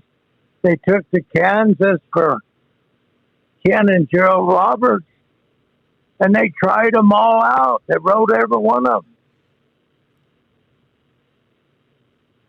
You can't get them guys to do that today. No. No, Casey was a rock star, that's for sure. He was Vegas there one time and a little down on his luck, and he always dressed nice, but he had this polyester suit, and there was a thread hanging out on the leg. And I had a cigarette lighter. I said, "I'll get it, Casey." He went to move her real fast. He said, "No, leave it, Alan." He said, "It's okay. It's okay." Oh, my. You know, they had a deal. They had a deal that they was going to roast him at Vegas. And I didn't get to go. Benny Binion, when Steve Wynn, Benny Binion only had 27 rooms at the Horseshoe. And when Steve Wynn built a Golden Nugget, Benny says, "I've got a lot of rooms now." So he got Merle Haggard going to play. And Merle had been a duck in a bunch of gigs he had. So I was there when Benny called. He said, "Now, Merle, I got some money bet that you'll beat this kid named Straight. So you got to show up." Well, he did, and Benny and I had to go over and listen to him practice, with his gang. And it was awful interesting.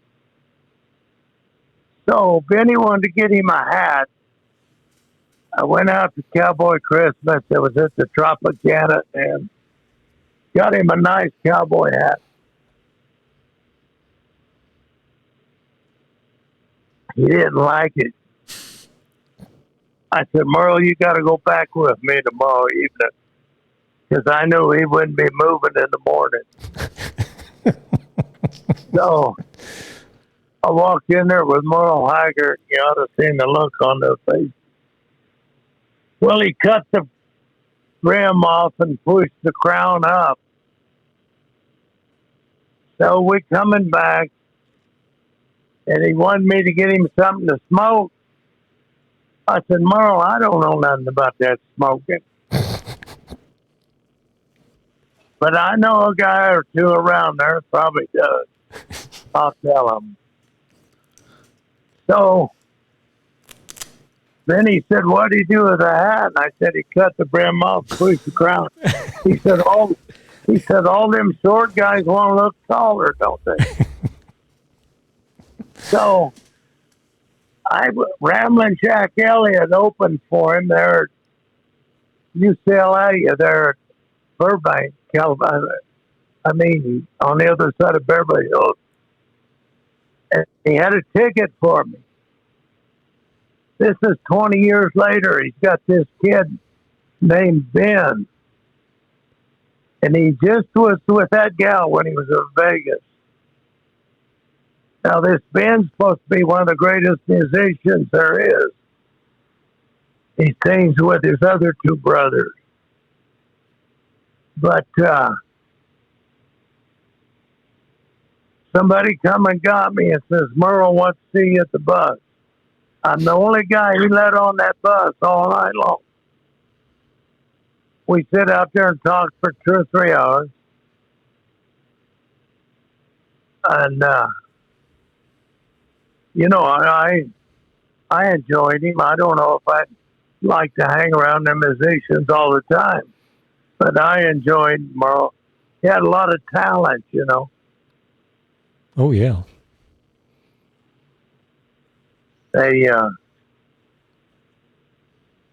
But it was funny. I don't know whatever happened on Benny's bed. He told him he had, but at least he got him to town. Now, that was funny. See, back then when they started the Cowboy Christmas, now there's 5 or 6 of them out there, isn't there? They're all over town. Yeah. You can't even get into them. I know, it's crazy. Unless you go for the whole thing, you can't even get to them all, Jimbo. Well, that goes back to like Oklahoma City. When they go shopping for a day or two, there were no other places to shop. And who would know that them people fly in from all over, say they're going to the Rodeo Vegas, they never leave the hotel. That's right. Who would have thought? Did you guys have all this in the plans? Did you, in your wildest dreams, did you think that the whole city would embrace the National Finals Rodeo and it would just turn into, I guess they named it adequately Cowboy Town during the National Finals Rodeo, because everywhere you go, everybody's on board with it. No matter what walk of life they are or anything, it seems like everybody is happy to see the rodeo come to town. Well, the Eldorado years ago, when it was crowded. And I was a horseback, and I was down there looking this guy listening over at another guy. And the sheriff come and got me. He says, come up here at this other end. Alan, he didn't want me to stir up nothing. Liston, the prize fighter? Yeah. And I'd seen him at the dog track over here at Loveland when I was in college. And, when they had the Eldorado, all them people would come out of them casinos and dress up like a cowboy or a cowgirl. But back in the day, you couldn't get them to invest any money outside of the casino. None. It was just, they just wouldn't do it. So, because they didn't think there was no business outside. So when Benny bought it there, he had 270-some tickets, I believe, back at the chutes there on that one side. And a couple of my friends, quite wealthy, I said, you need to get some rodeo tickets. Oh, hell, Alan, you can always get into a rodeo. Well, then you couldn't. So I had 10 tickets a day.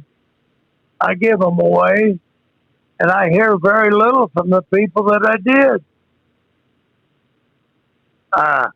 I give kids and families ride to the rodeo in the limousine, but I seen it coming, but I didn't think it was this big, and neither did nobody else. Well, it's so big in Las Vegas now. A couple of years ago, they got outbid money-wise to move the national finals down there to by Orlando, Florida, Jimbo. And Vegas is so powerful, they retained it without even putting up as much money as they were going to in Orlando.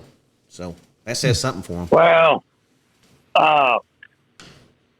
the hearse lady that was very big at the Cowboy Hall of Fame, her husband, Jack Cook, was chairman down there for years, Oklahoma City.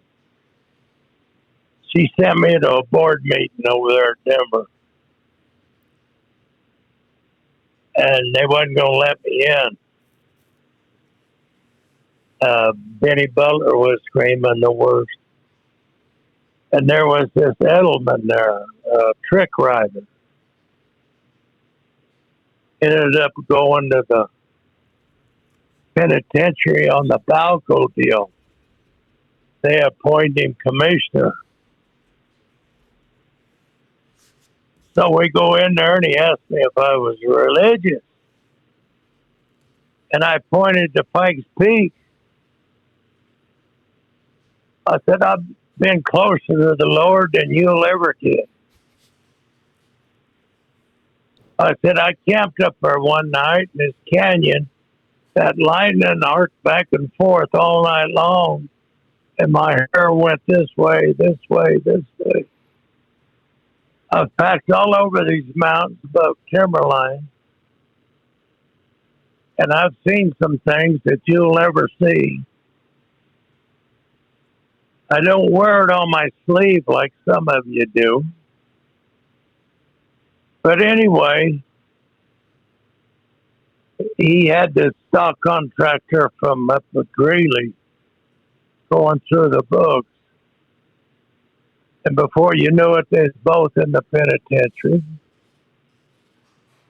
The Cowboys was calling in the office, and the Cowgirls, they didn't get enough time on TV.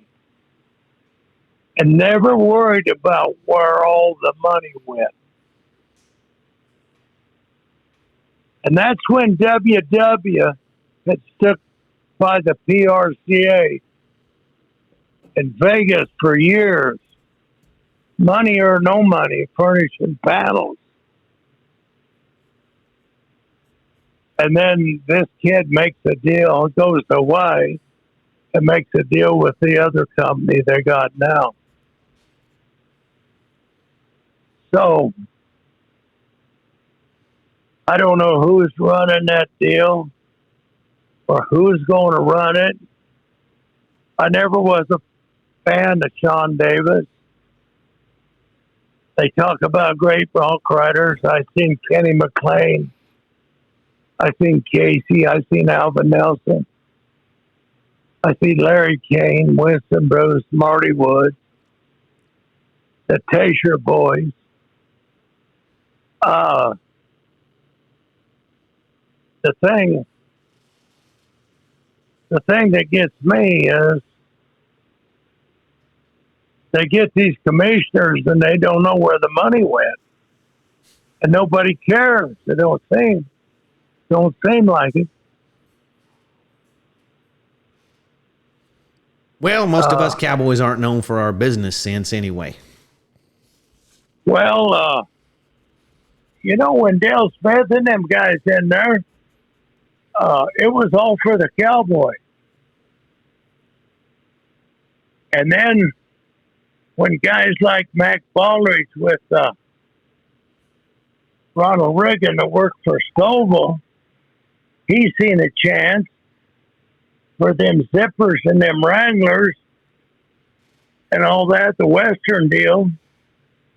Well, you see what's happening right now. There's no justice like there was. There's no Tony Lamas like there was. It's all corporation owned. You go to the finals in Vegas, it's corporation. They want to know where your card is.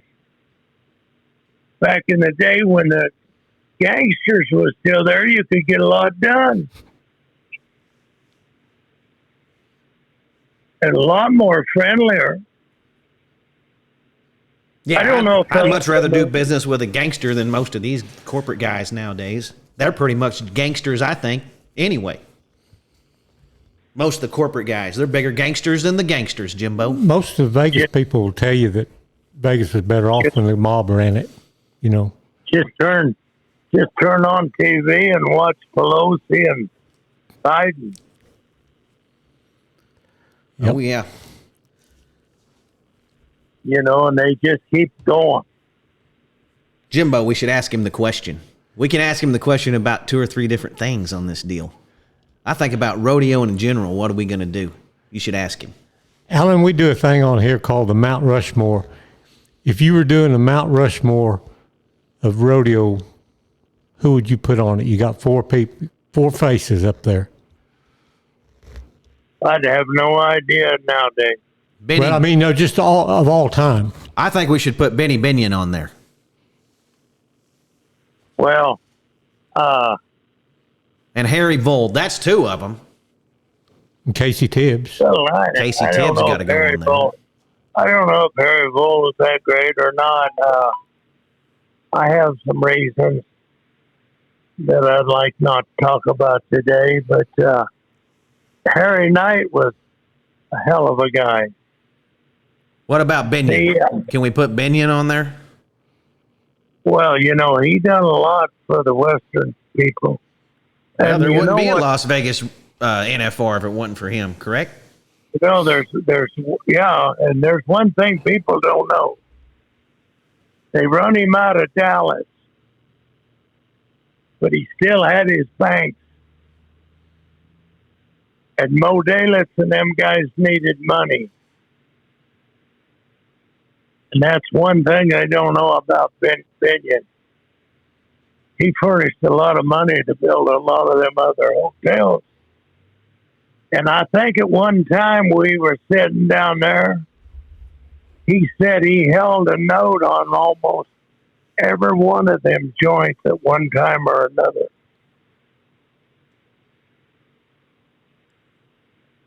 We got And Harry he Knight. only had 20. He only had 27 rooms till he bought the Mint. Now that's quite a story about how he got the Mint. But out at the Stardust one time, he come out there looking for a money guy. I mean, the guy who invested. And so he takes this guy back to Horseshoe, and they went to bet, and if he had 5 million, 10 million, whatever. The guy come back late at night. There was 123 million laying in the cage floor. Cash. Wow.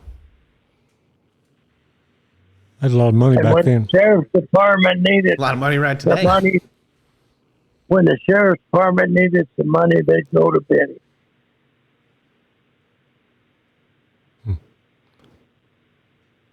And they had a new sheriff there one time, and Benny picked up his ticket down there and arrested. That guy said it might not help, Benny. He said it might not hurt neither. You know that bronze they have of Benny Binion, the guy that owns the South Point. I read something the other day that he saved that bronze. They were going to, they had taken it down and it was in real bad shape, and he took it and got it back to good condition. I guess they have it there in the South Point now. Well, it couldn't have been too bad shape. It's bronze. Probably had some pigeon shit on it. Yeah, I think it was covered in it. Now, when Billy Bob went broke, I was sitting there. And he said it was at Billy Bob. And I was sitting there, and he says, 50,000. Somehow Benny Bob got 50,000 borrowed on that bronze, which he wasn't supposed to. And I said to one of his daughters, I said, God almighty.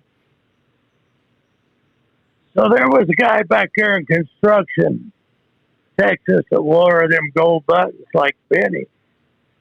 There was 3 of them guys. I knew all 3 of them wore them gold buttons like Benny, and they had to come from Benny. So went to Fort Worth, loaded up the bronze in the middle of the night. We're headed out to Santa Rosa, New Mexico. This truck driver says, I must have had too many bennies. He meant pills. He said, a guy passed me on horseback going 80 miles an hour. So we took it out to the old ranch where they were going to bomb. Then he moved it down there by the parking lot. And then they got Mr. Gong to take it out there. But Deb Copenhaver's daughter's the one that done that bronze. Boy, howdy. I always used to love it when they'd bring him out in the floor of the finals rodeo in his stagecoach wearing his buffalo coat. I even got me a buffalo coat because I thought it was so cool. I sold my buffalo coat a year ago. It cost $2,000 to get it sewed up. Because you got to have them out of the hump. I bet you're missing that coat now. Wishing you wouldn't have sold it. Well, I had it hanging, and I'm getting some age on me. You know, this is a different story. They brought this Olathe sweet corn into this valley. And I had 2 real good stallions here. And that airplane across the road on my grandpa's place sprayed them horses and made 4 out of 7 days. A lady sent a team of scientists here, 8 to 23 over EPA standards with 6 different chemicals. And I got sick. I had prostate cancer. I got so I couldn't even walk. I got both knees done the same day. And then he comes and sprays me with Agent Orange.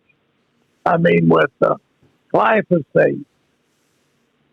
And a year ago, July, they sprayed this ditch right by my house. I went out there in the morning at 6:30 and take pictures of it. I come in and sit down. I couldn't get up for 5 or 6 hours. I was paralyzed. I fell down 4 or 5 times trying to get to bed. I couldn't walk without a stick or 2 for 2 months. Arms is numb, hands is numb.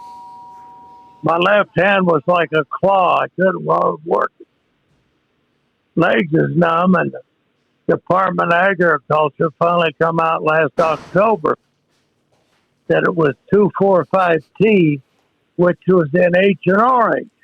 It's illegal. Wow. I said to the sheriff, well, what they doing with it? So the other day I called the senator with a pistol. I went up to see her assistant. She ain't going to do nothing. I see on the phone last night, her and her husband had a big deal. He was drunk, run over some mailboxes up there. But there's live water right here west of me. This dry creek runs about, I'd say 15 miles, and it comes into Delta, Colorado. The reason they call it Delta is because the river comes into the Gunnison River. It's there. And then it goes into Grand Junction. The reason they call it Grand Junction is it goes in the Colorado River. Well, when I was out in California, I got a gal that was really good on computers. The government tested this creek in 96 and 98. It's got 16 pesticides, 13 herbicides, 3 insecticides. I've tried to find some new information lately. They haven't retested it in 24 years. They sprayed the immigrant workers right up there by my house. They told them to get back in the house. It was soap and water. And where do I find the results from the Department of Agriculture? I find them in Sacramento, California. They covered them up. So I'm just now getting where I can use my left hand. Still got a lot of nerve damage from that spray. I can't get a word. The sheriff's department does nothing. The sheriff's departments are useless anymore. And can't get an answer yet from the Department of Agriculture. They know it's illegal spray, but they don't want to answer nothing. But they've poisoned this whole valley. When they bring the cattle and the sheep in the fall, when they pick this sweet corn, they only pick the top ear. They leave the little ear. And they went to put cattle and sheep on these fields. And they went to dying from that sweet corn stuff. They don't do it no more, but they did for several years. Lost a lot of cattle and sheep. So that's what's going on here in this valley. Wow. It's so I haven't been able to. Some people wanted me to go to Cheyenne, and I didn't feel like going. I'm just now getting some strength back in my legs and arms, and it took a year from that Agent Orange, and I've seen a dozen doctors. I point at their computer. I tell them there's a veterans hospital in Grand Junction. Why can't they look up and see what Agent Orange does to people? They just look at you.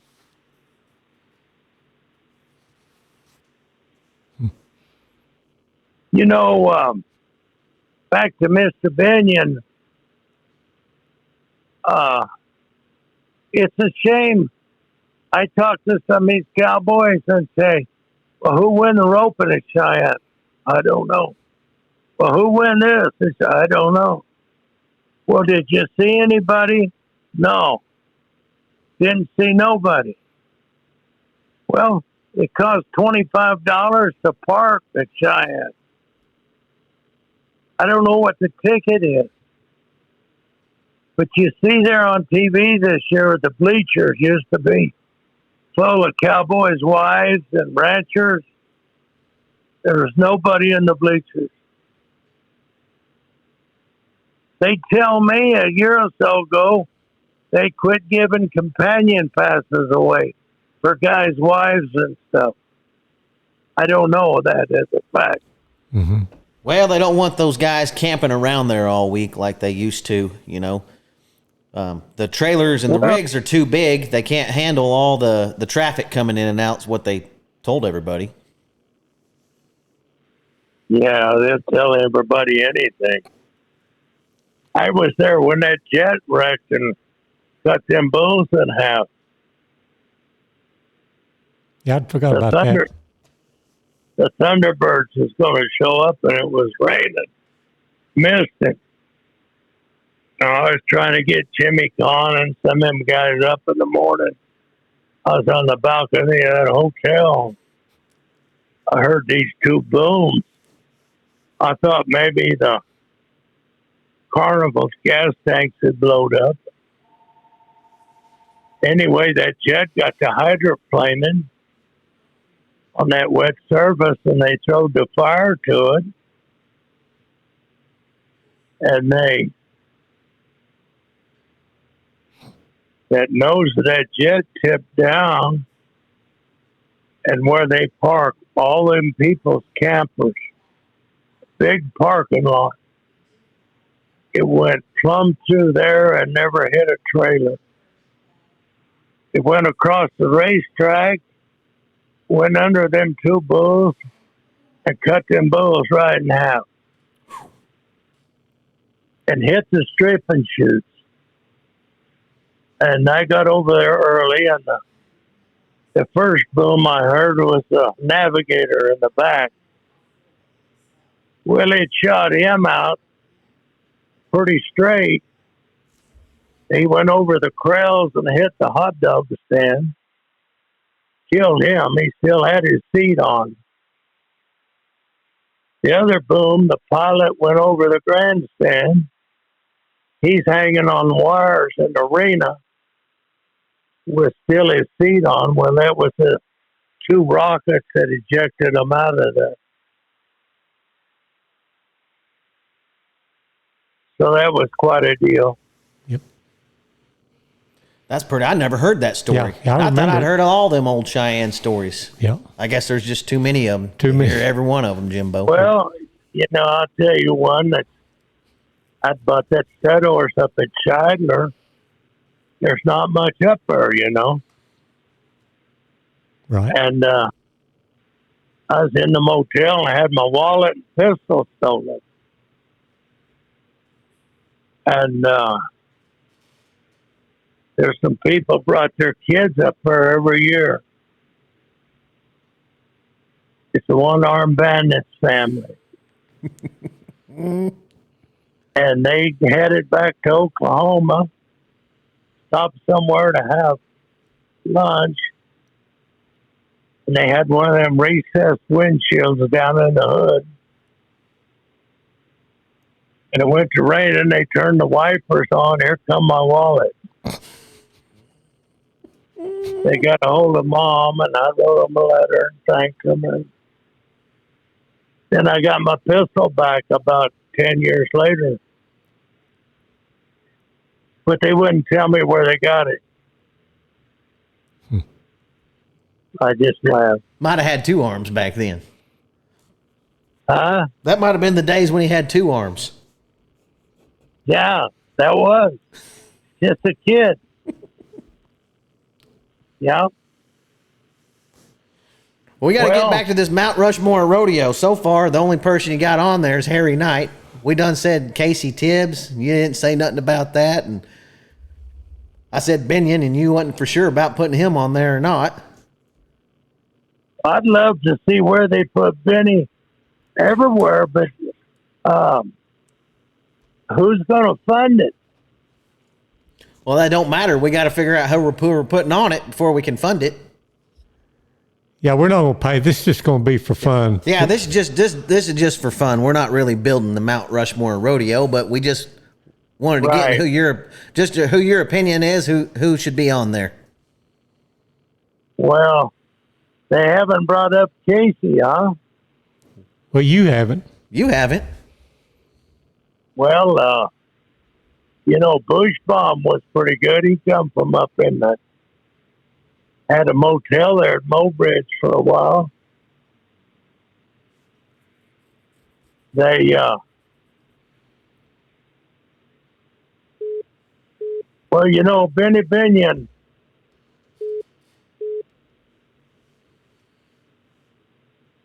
they asked him about the modern day cowboy compared to the old time cowboy.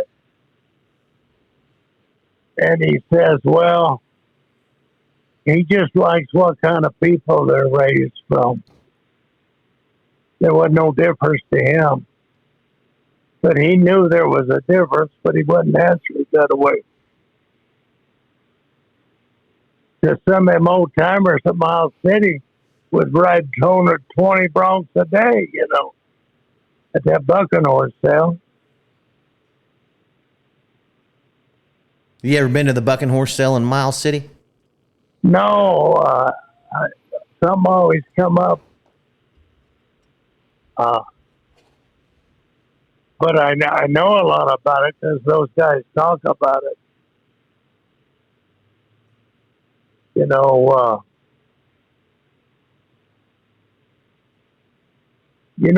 Binion really helped Cotton Rosser and them guys on the West Coast with that stagecoach. Just everybody would talk about it.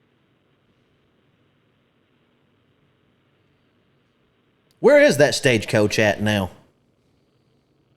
I think Mr. Gong's got it. Don't they still bring it out during the finals? Well, I see it. The guy that was driving it, Smith,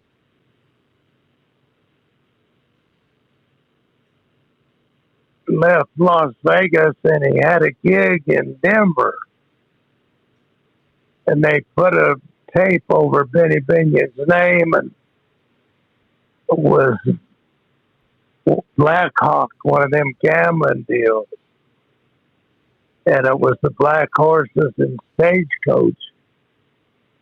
And Becky, the daughter, called me, wanted to know if I'd go over there and identify that coach. I said, now wait a minute. Mike Servy's a contractor, and he's been a contractor for years. He knows for months, when you seen him in Vegas, that stagecoach was going to be there with a different name on it. So why would I get involved? That's what those guys do after all the years. Benny helps them. They take the stagecoach, put another name on it, and take a bunch of money and stick in their pocket. That stagecoach today, original stagecoach, I don't know what it costs today. $100,000 or better, I'd say. Oh, I think so. That harness cost 200 some thousand. It come out of Canada.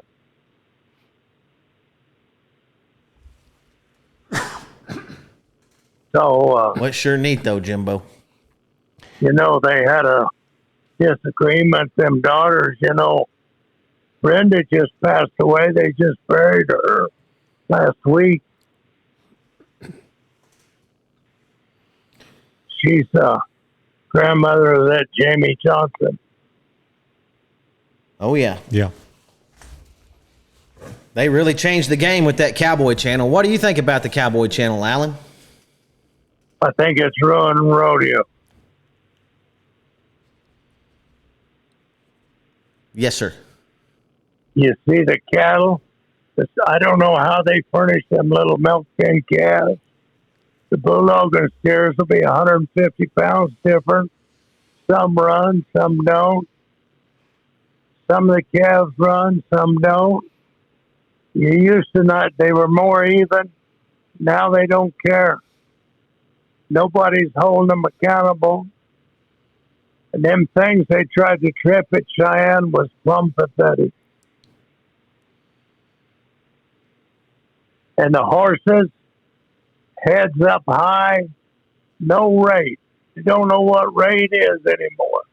Them horses just run out there and run into them steers. No rate, no cow, no nothing. The cowboy has took the cow out of the horse.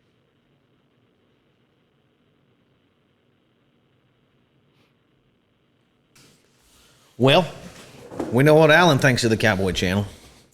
He don't like it. Well, I just think that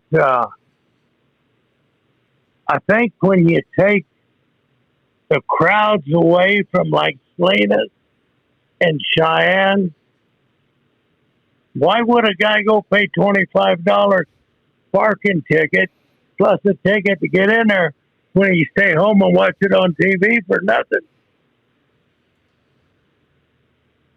Well, I don't know. The atmosphere of it. Get to see Yeah. it firsthand, the things they don't show on TV. Go to the carnival. That's what I used to do.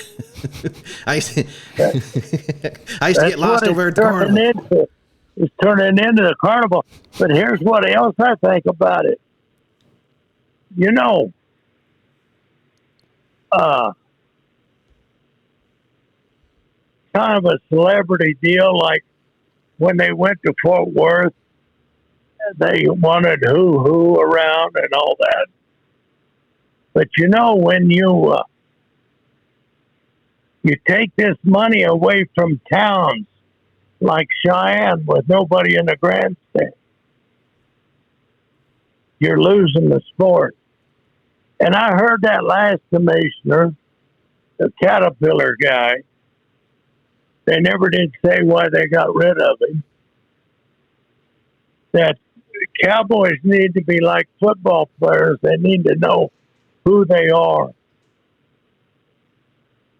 Well, anymore, they don't hardly know who football players is. They're not going to make a bunch of Cowboys like football stars with this TV. When you take all the money away from the town, nobody in town for a week, I don't know how they can do that. You don't think it's going to make more people want to go to that rodeo after they see it on TV and they wonder what it's like in real life?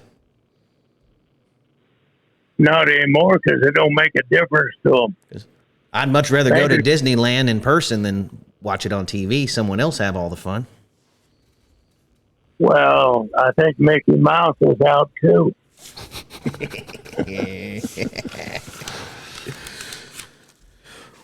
Well, you know, it's like Benny Binion used to say, kids learn to ride horses in them westerns, in them B movies and stuff. Now you'll never see a western like them old westerns. Never again.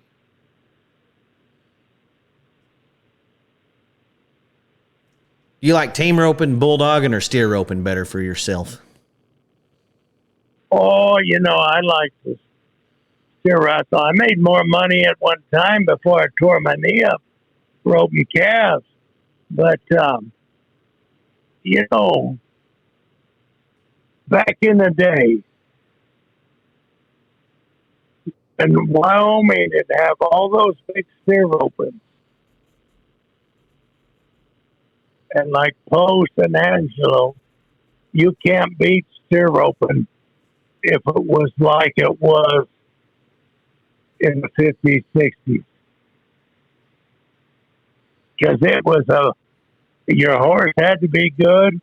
It was a different event. You had to, there wasn't no harem and scare 'em here and there. You had to go do something. Did you hear that Angelo dropped steer roping from the roping fiesta?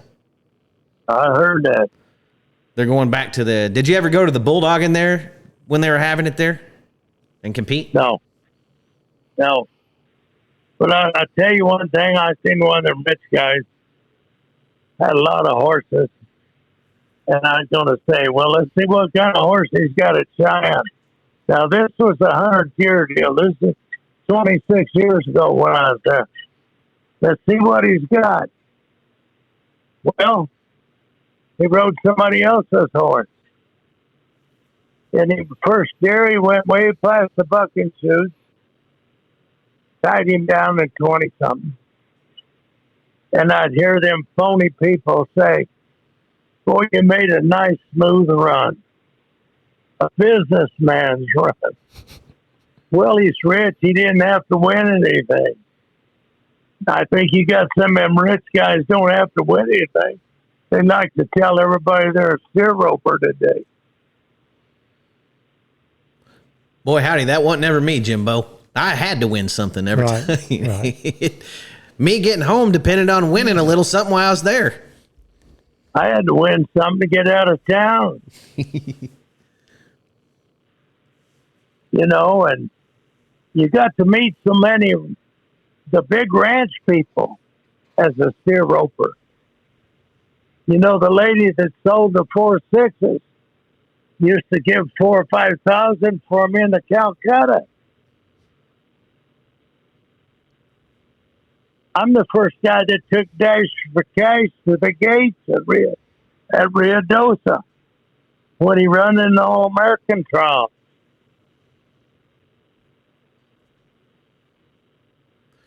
Well, what a life Mr. Keller's lived, Jimbo.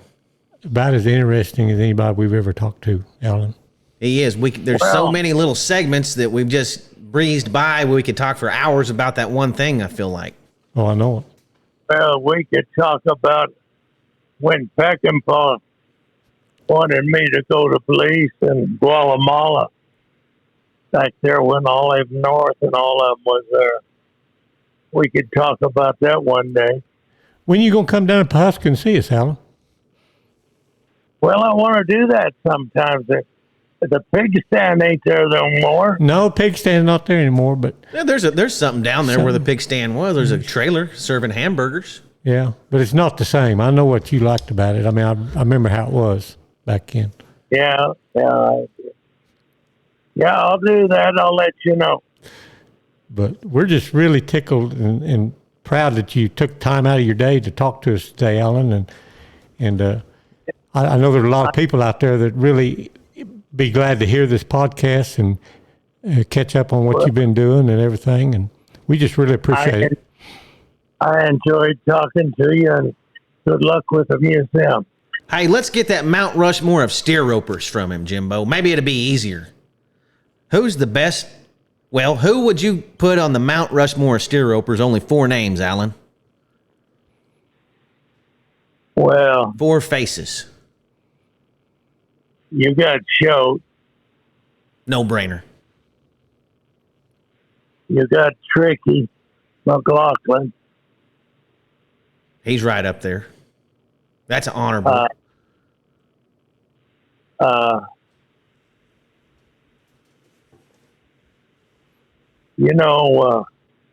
What about Bob Crosby? Well, I wasn't around him none. I've heard a lot of stories about him. Well, I wasn't around George Washington either, but I think that his place on Mount Rushmore is deserved, so I don't know. Did you ever see Everett Shaw rope, Alan? Or was that way before your time? There was, I'm trying to think of this guy's name in New Mexico. Rode a bunch of broncs and stuff. About Sonny Davis. No, before Sonny, he drank quite a bit. What about Cotton Lee? Cotton Lee. I heard that he set the arena record at Cheyenne back, and he was faster than everybody for about 30, 40 years of it. They wanted him to check some screw worms in some cattle. Wanted to give him some good horses. He said, no, I'll ride these overall. But I'd heard a lot about Cotton Lee when I was a kid. Seen him a time or two. Ike Root. You got to put Ike Root somewhere. Definitely got to put Ike Root on there. What about Guy Allen? Forget about him. What about Clark McIntyre? Clark was good. Everett Shaw. You got to put Clark Everett Shaw somewhere. We can only pick 4. Who? I said you can only pick 4 of them. I'm just throwing some names out there for you. Yeah.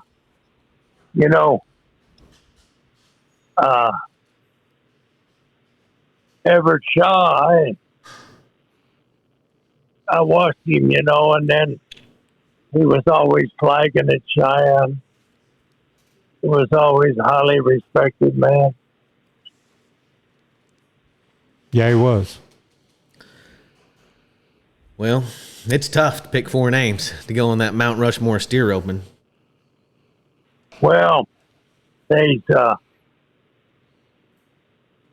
but some young guys I don't know nothing about, but I don't know if they'd had horse enough on them big steers, or they'd been cowboy enough on them big steers. I think Scott Snedeker, he could tie steers with just about anybody.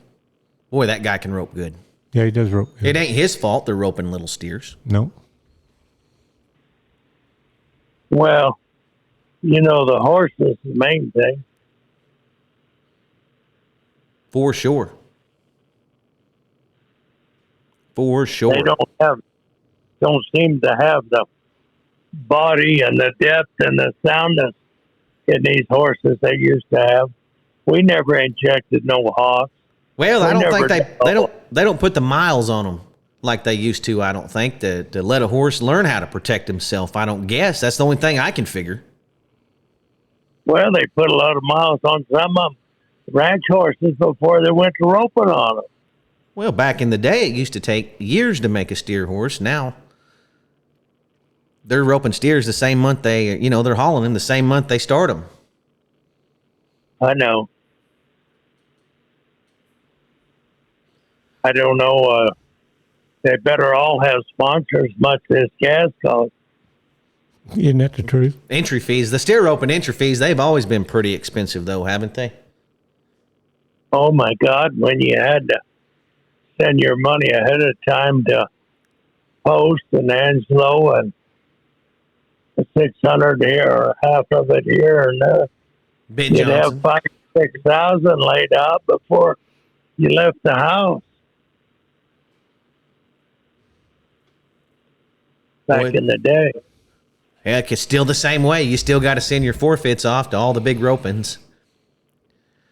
And then guess what, Jimbo? If you don't go, they keep that money. That's the reason they call it a forfeit. That's right. Well, what do they charge for cattle? I think it's about $55, $60 a run now, stock charge. Back in our day, they never charged a dime. Well, I think eventually they ended up having to charge a stock charge to keep, because the rodeo committees weren't going to pay the steer open stock charge along with everything else. So to have a steer open, that's what it ended up having to do. They've let some of these rodeo committees get too strong. It's just like, now listen, it's just like at Denver, I took them to court eliminating cowboys. This is a right to work state. And I tore up a knee. But the stock contractor wants less cattle. The judge said I could work the rodeo. Then the judge come back late at night and said I couldn't work the rodeo because other people didn't have time to get there for the slack the next morning. But he advised me to continue my suit in his court because right to work, and I'd won it. It was the stock contractor at Denver that tried to stop it so he could put it on cheaper. Now, I didn't want to sue the cowboy. So I didn't go on with the suit, but I could have won the suit. You could win it today because you've got a right to work state. Just eliminating these cowboys when they belong to association, I don't think it's quite right. What do you think about these right boys out of Utah? This family of bronc riders. You ever seen anything like it? Well, I don't know what else they'll be able to do. That's all they've ever done. It's a big old family, and they just keep coming. You know, pretty soon half of the field at the NFR is going to be right boys or relation. Well, them kids have got kids now. Yep. There's some Yeah, of them they're don't right. even look like they're old enough to drive, and they got grown kids already, Jimbo. I Right. know. They ride good, but I'm going to tell you something. There's a lot of kids out there ride good, and sometimes they ought to wear a blue shirt because I think that blue shirt gets 3 or 4 extra points sometimes. Well, that's the probably way it's always been throughout the history of rodeo. You don't think they Well, gave Casey Tibbs a few extra points just for showing up to the rodeo? I don't know. It's going to keep getting that way, too. Well, they ride pretty good. They're pretty hard to deny. So Yeah, they sure do. I'm sure they do get, since they are superstars of rodeo, they do pay extra special attention to them when they go. Yeah, there's a lot of these young kids riding them broncs pretty good, though, nowadays. Yes, sir, there are. I could care less about the bareback riding. Well, I've never been a big fan of the bareback riding. Ever. It seemed like it was more of a Wild West show event because they, I don't know of any cowboy that they just went and jumped on a horse bareback without anything in their head, on their head out in the middle of a pasture and try to break him. Just never heard of it. You got to get something on their head. I used to get in a lot of wild horse races, and they had to have a mane or a stick there in the mane. And I had me a little rigging one time, like the leather all of them got. Now they got that ungodly thing that sticks up there 10 inches. Yeah, it's changed a lot, the rigging. Every time they get a new director or something, they change it. I just don't know about that. I don't want to do it. I can tell you that, Jimbo. Every now and then there's someone comes along who's real good watching in that bareback riding. But I have a hard time getting into it. I talked to Nazi's mother. She works up there at the doctor's office I went to. And said you can't get the team ropers to agree on nothing. No, I've never hardly seen two cowboys agree on anything, ever, on how something should be ran. I'd like to see a slick horn catch in the team roping.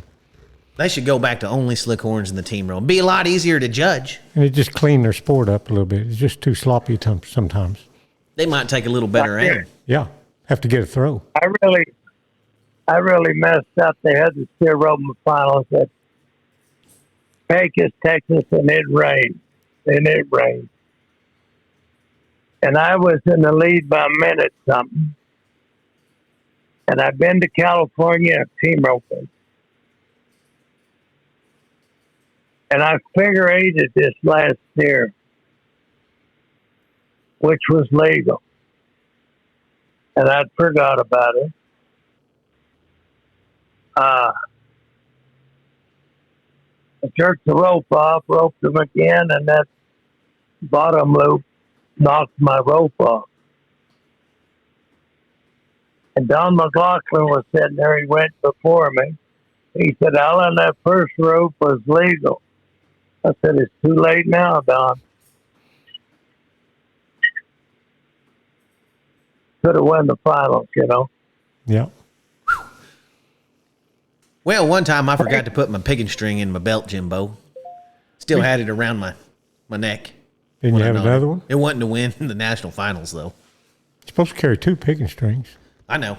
I did. I had them both around my neck. Oh, well, both of them. Uh-huh. Well, that was. I never seen so many calves in my life misstrung with these nylon strings. Well, it's easy to do if you're seeing dollar signs and you skip a step on what you're supposed to do. And you got to be 7. Well, I was at Finland Ike Road, was getting some cotton picking string tied up, and that's what I used all the time, cotton rope. Yeah, I remember those big cotton strings you used to use. They won't slip. Cotton rope won't slip like nylon. No, you put a big wrap and a half hitch on a lot of steers and it held good, didn't it? Hey, well, guys, let's talk again sometime. Okay, well, you come down and see us, too, if you can. All right, I get a chance, I'll do that. Thank you, Mr. Keller, for taking time out of your busy day to talk to us today. Yeah. We sure appreciate it. Thank you, guys. Take care. All right. We'll be talking to you sometime in the future. Bye. See you later. Woo, Jimbo. That was a good one, wasn't it? Absolutely. You talk about some history. Holy moly. He talked about Baby Doll, the bulldogging horse right off the bat.